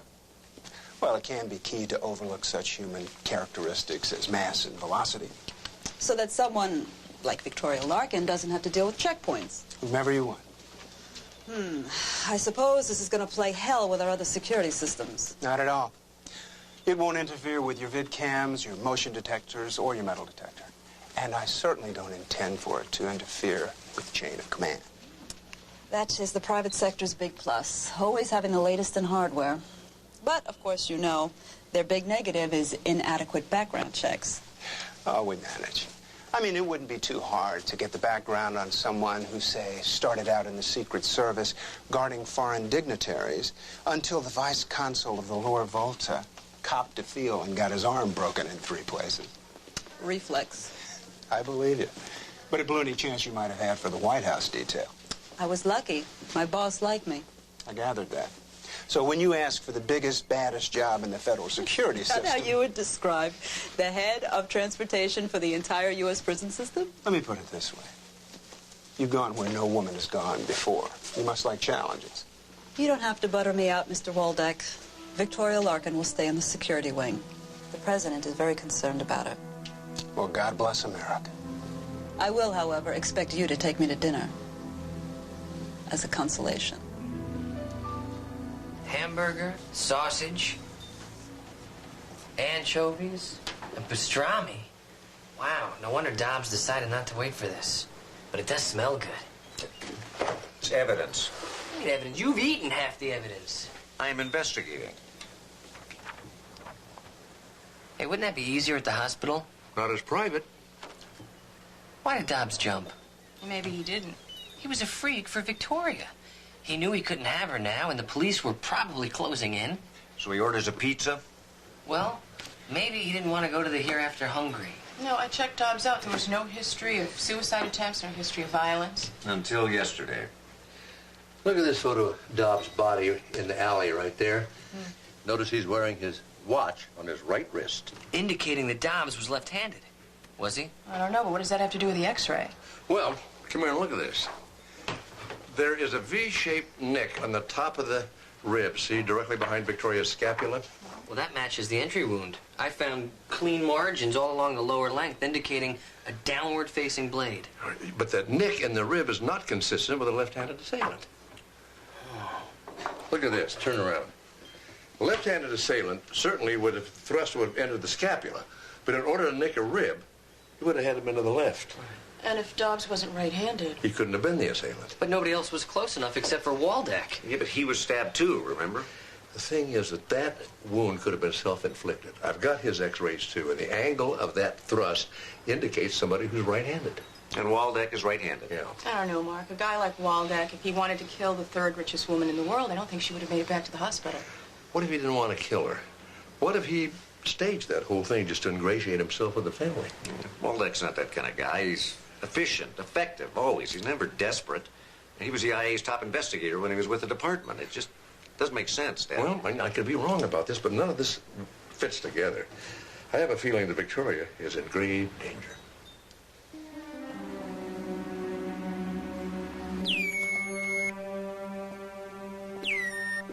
Sorry. Hold on a second. Yeah? No, Brody works Sunday. I don't care if he's playing the 49ers. He's wiggled out of Sunday duty for the last 6 weeks. All right. Yeah. Yeah.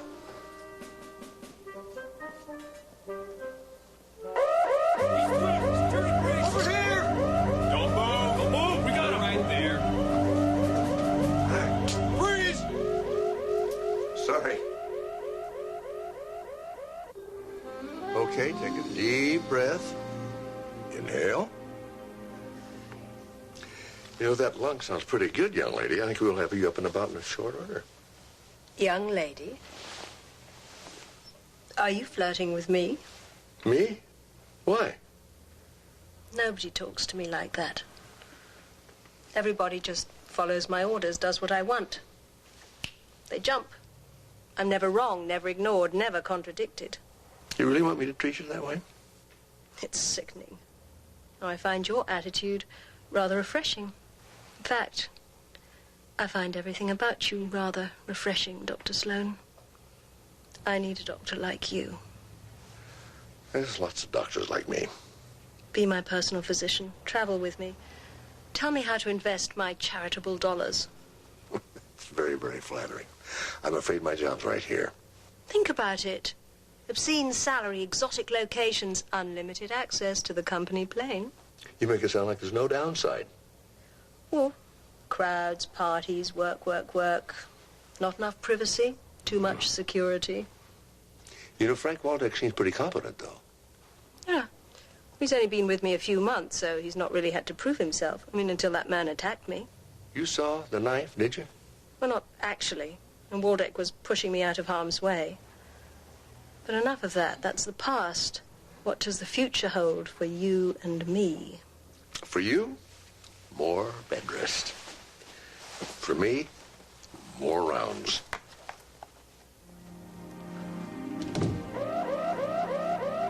Sorry! You know, I understand that you gentlemen are just trying to do your job, but we're trying to do a job around here, too, and sometimes those alarms going off just constantly is pretty nerve-wracking.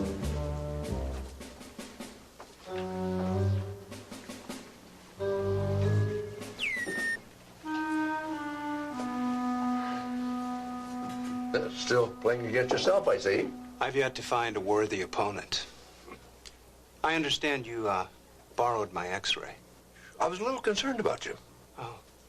I didn't realize you were still on my case, Doctor. Just about in mid-game, aren't you? No set pattern there yet. Of course, all the pieces aren't on the board, are they? I think I just found someone to play with. Everybody on standby. Got white collar one on approach. Roger that. I got it. Take the West Wing, sir. Isn't that stock investor, Bentley Crocker? That's him, all right. Most hated felon in North America. The richest, too. Boy, I bet a lot of people wouldn't mind seeing him dead. Of course, I guess he's safe in here.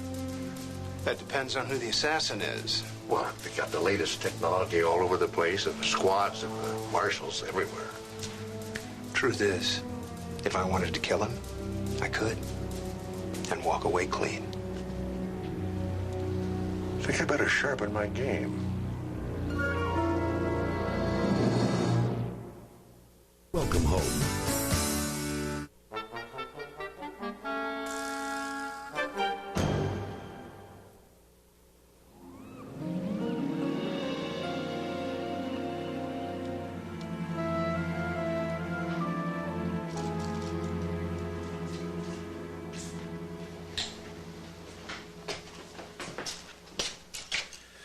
You know, this is a fascinating game.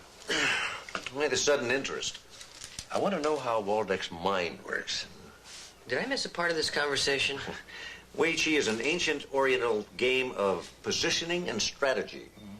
Waldeck plays it. You thinking about playing against him? I have the feeling I already am. I'm still lost. Well, the object of Wei Chi is to control territory and to capture or kill all your opponent's men. You alternate putting the stones on the board, and then if you're subtle and you've got a long-range strategy in mind, you can capture your opponent before he even knows what happened.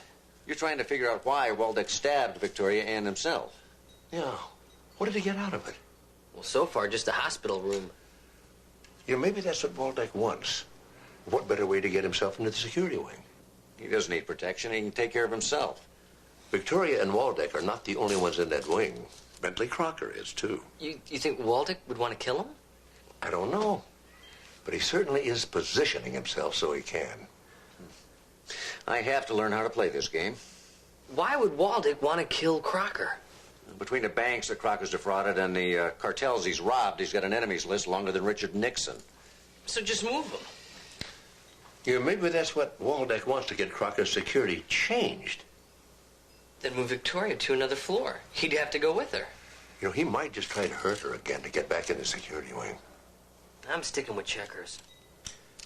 I ought to at least warn Monica Shattuck about this. Well, you know, I don't see what the problem is here. He knows that we're on to him. He lost. Game over.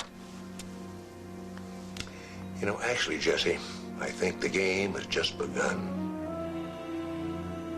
My security arrangements are just fine now that we've brought this place up to code. But I'm sure the technology is fine. I'm talking about Frank Waldeck. We have reason to believe that he's here to kill your prisoner.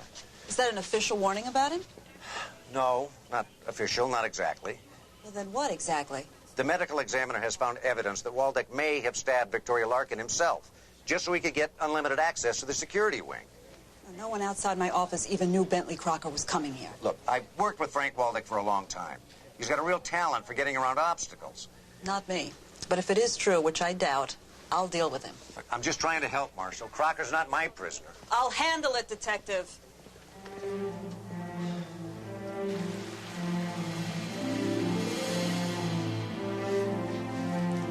I have to thank Detective Sloan. You checked out just fine. And I'll have to rouse his suspicions more often. You're not going to breach my security, you know. I believe I already have. I meant the hospital. So did I. Victoria Larkin and I are in the security wing, aren't we? Not anymore. I changed the access protocol. You're locked out. Nice move. I thought you'd like it. So you really don't think I'm trying to kill Bentley Crocker, do you? Sloan does. I'm not so sure. He's a good cop. So he's right? Let's not worry about that now. We have better things to do.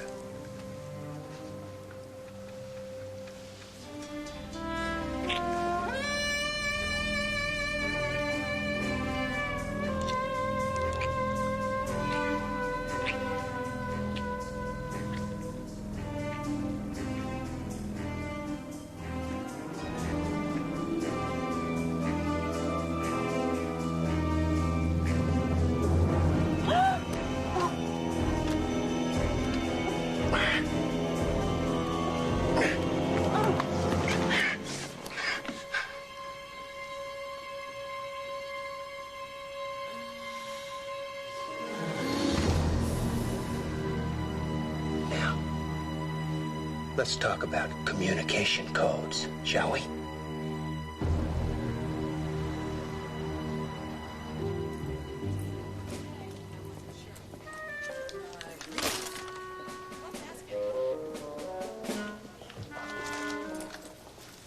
Have a nice day. You know, actually, you are in good enough shape we could transfer you somewhere else safely. Why would you want to do that? Well, I mean, if you're unhappy with the health care, just uncomfortable. But I'm neither. Something else is worrying you. What is it? Frank Waldeck, perhaps? I shall take that as a yes. Well, those questions you asked me about him, the way that you asked them, I could tell something was wrong. When everybody wants something from you, you get to read people pretty well. So I started wondering, what does Waldeck want? What happened the other day? When you were attacked? When I told you he tried to push me out of harm's way, but what if he turned me around deliberately so I couldn't see what was happening? That would fit. So what really happened? Tell me. We think he's the one who stabbed you. He tried to kill me? No, I don't think he intended to. I think he wanted you alive, and in this security wing, to have access to another patient and kill him. You can see you'd be safer somewhere outside of Community General. But if I'm not here, then he has to find another way in, and you won't be able to keep as close a watch on him. True. Then I'm staying. You know, that's very courageous, but you don't have to do that. Of course I don't. I don't have to do anything I don't want to do, except obey you. Anyway, the longer I'm here, the longer I have to convince you to come away with me. You know, I was getting a little bit close in here. I think I'll open the window. Oh, I wouldn't do that if Oh, that's all right. Take a minute.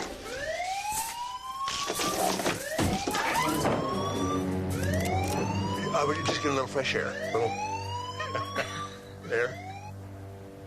I don't know what you're so worried about. It's just a simple gallbladder operation, isn't it? Steve, do you know how many things can go wrong in a gallbladder operation? And that's assuming that no one tries to sabotage the medication or the equipment. Look, it'll be fine. He's getting top-notch treatment. And we'll triple-check all the equipment and the meds. Well, I'll be coming down here tomorrow to watch. Well, I'm counting on it. Bye. Bye.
Looking for something, Frank?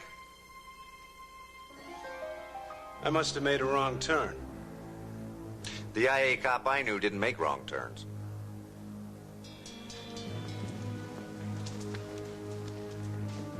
Then I guess I didn't.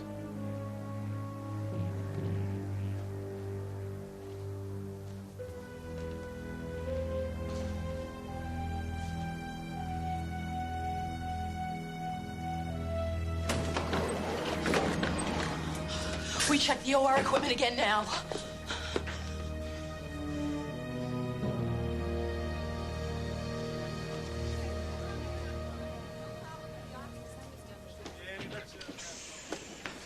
I'm telling you, he was in there messing with that equipment. Well, everything checked out fine. We spent all night doing it. Well, then why was he in there, and why did he follow me? Well, maybe you stopped him before he had a chance to do anything. Maybe Waldeck is trying to distract us by rattling you. Well, he succeeded in the rattling part. Careful. Left the line. Rucker is on the way to OR. Copy that. We're ready. Got it. Here we go. Susan? I phoned Shattuck's hotel room. I paged her 3 times. I had the hospital searched twice. In other words, you can't find her and you'd like a little help from the LAPD. It would be appreciated. This isn't like her. Well, you stay with Crocker. I've got a couple places I can look.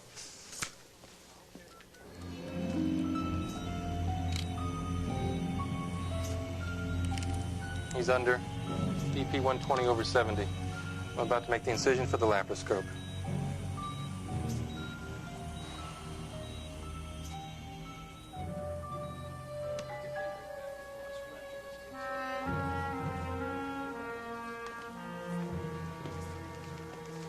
Dr. Sloan, seems you always catch me when I'm playing a game. That's true.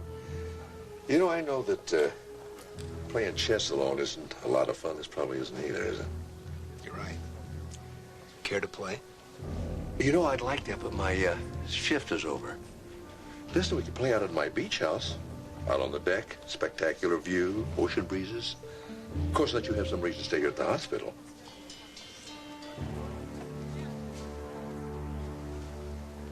I like the beach.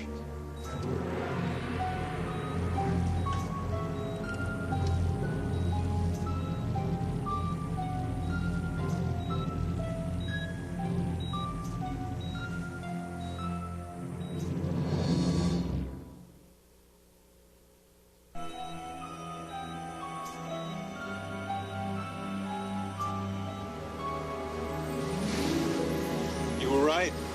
It's nice here. Ideal for a game like this. I'm sorry to be taking so long. It's fine. Take your time. Some Weiqi games last for years.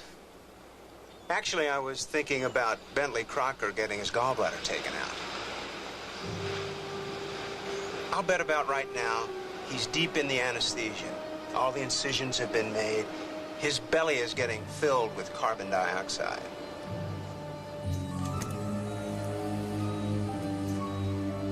Instrument ports in place. Starting the CO2. Setting maximum patient pressure at 15. I'm sure you had all the equipment checked out. Those endless coils of hose. Whether that's really carbon dioxide and not some toxic or even explosive gas being used. And then, of course, there's the gas pump itself. CO2 pump.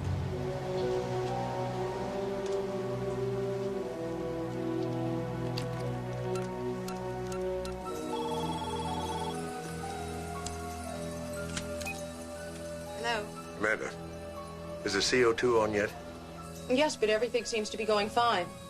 Good. Well, just keep an eye on things, will you? Those men of yours, they're dead. So I see. Thought I had you in such poor position, too.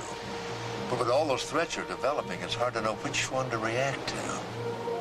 That's why Weiqi is called a game of protracted struggle. Because your opponent's objective's always changing. There you're wrong, Doctor. The object is always the same. The next crucial juncture can come at any time. Think I see the strategy you're planning now. Actually, I was thinking of Crocker. That clip they put on the artery, it's remote controlled.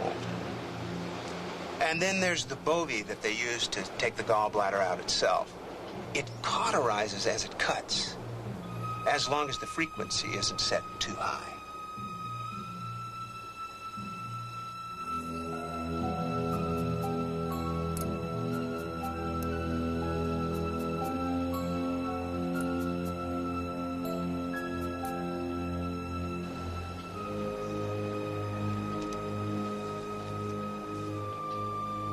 Well, Crocker's gallbladder won't be bothering him anymore.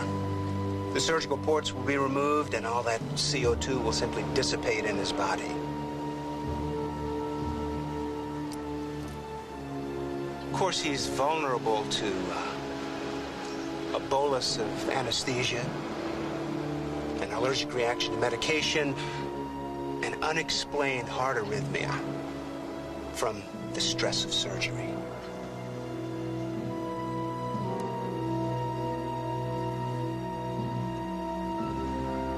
Well, looks like all my territory is under your control.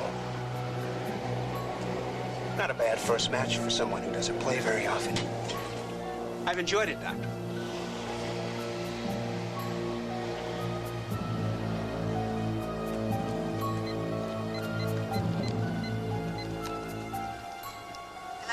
Amanda, when Crocker's coming out of the anesthesia, monitor him very, very carefully. They've already closed up, Mark. They're headed for recovery, and the surgery seemed to go fine. It's been all over this room. Are you sure this is where your lady friend is staying? Positive.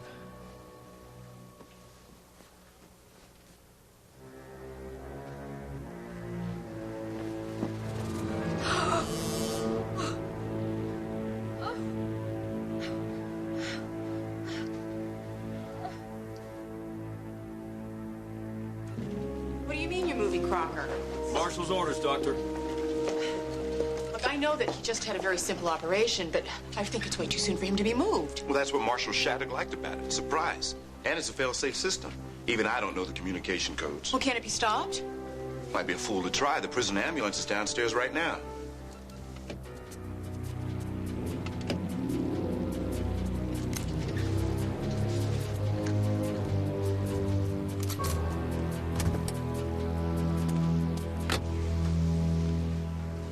Monica Shattuck died of an air embolus introduced by hypodermic. Now, the marks on her arms are from shots of sodium pentothal. Waldeck must have used it to get information out of her. Probably over the course of several hours. There's also a puncture wound in her neck, and I'd say he used something to immobilize her before he started questioning her.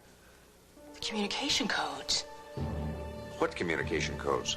Marshal Linder said that they had secured communications, and that's how an ambulance was called to take Crocker back to the prison. Crocker's gone? Yeah, they just left.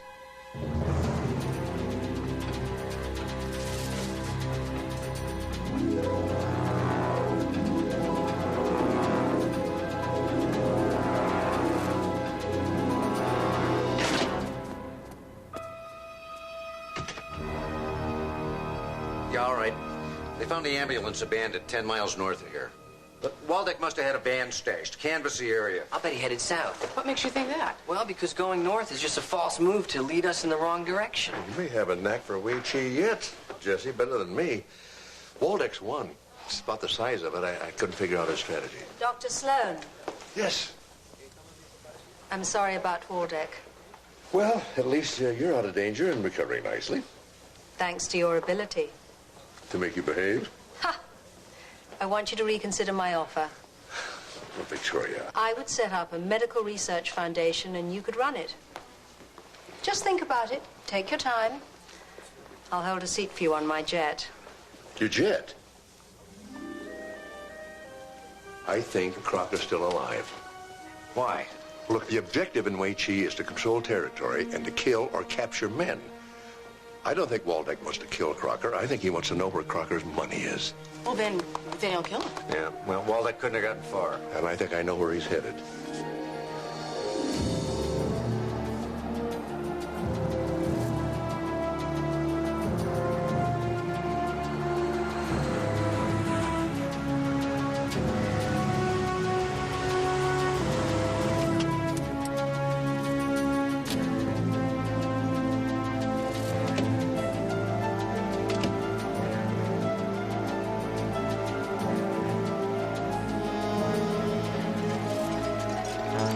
Hold it, Waldeck. Crocker's passed his last stone, Waldeck, and you just played yours. You're under arrest. Congratulations, Sloan. Looks like you busted my game.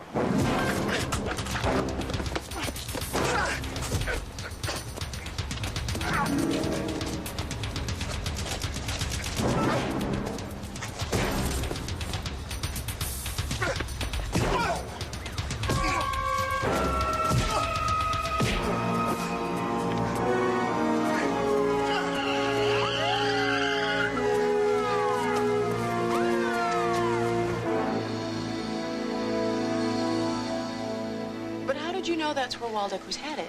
Well, in Wei Chi, you mount multiple, interconnected threats, and Waldeck was doing it to me all morning when Crocker was in surgery. Misdirecting your attention. Oh, and is he good at it? He sure made us think he tampered with the OR. Sure did. So we would let down our guard when Crocker made it through surgery, okay?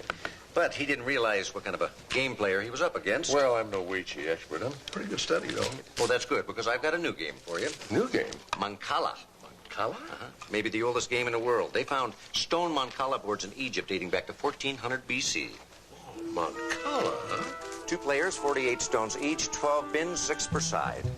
You know, I think I know this game is something like 9 men chorus. You know this game? I think so.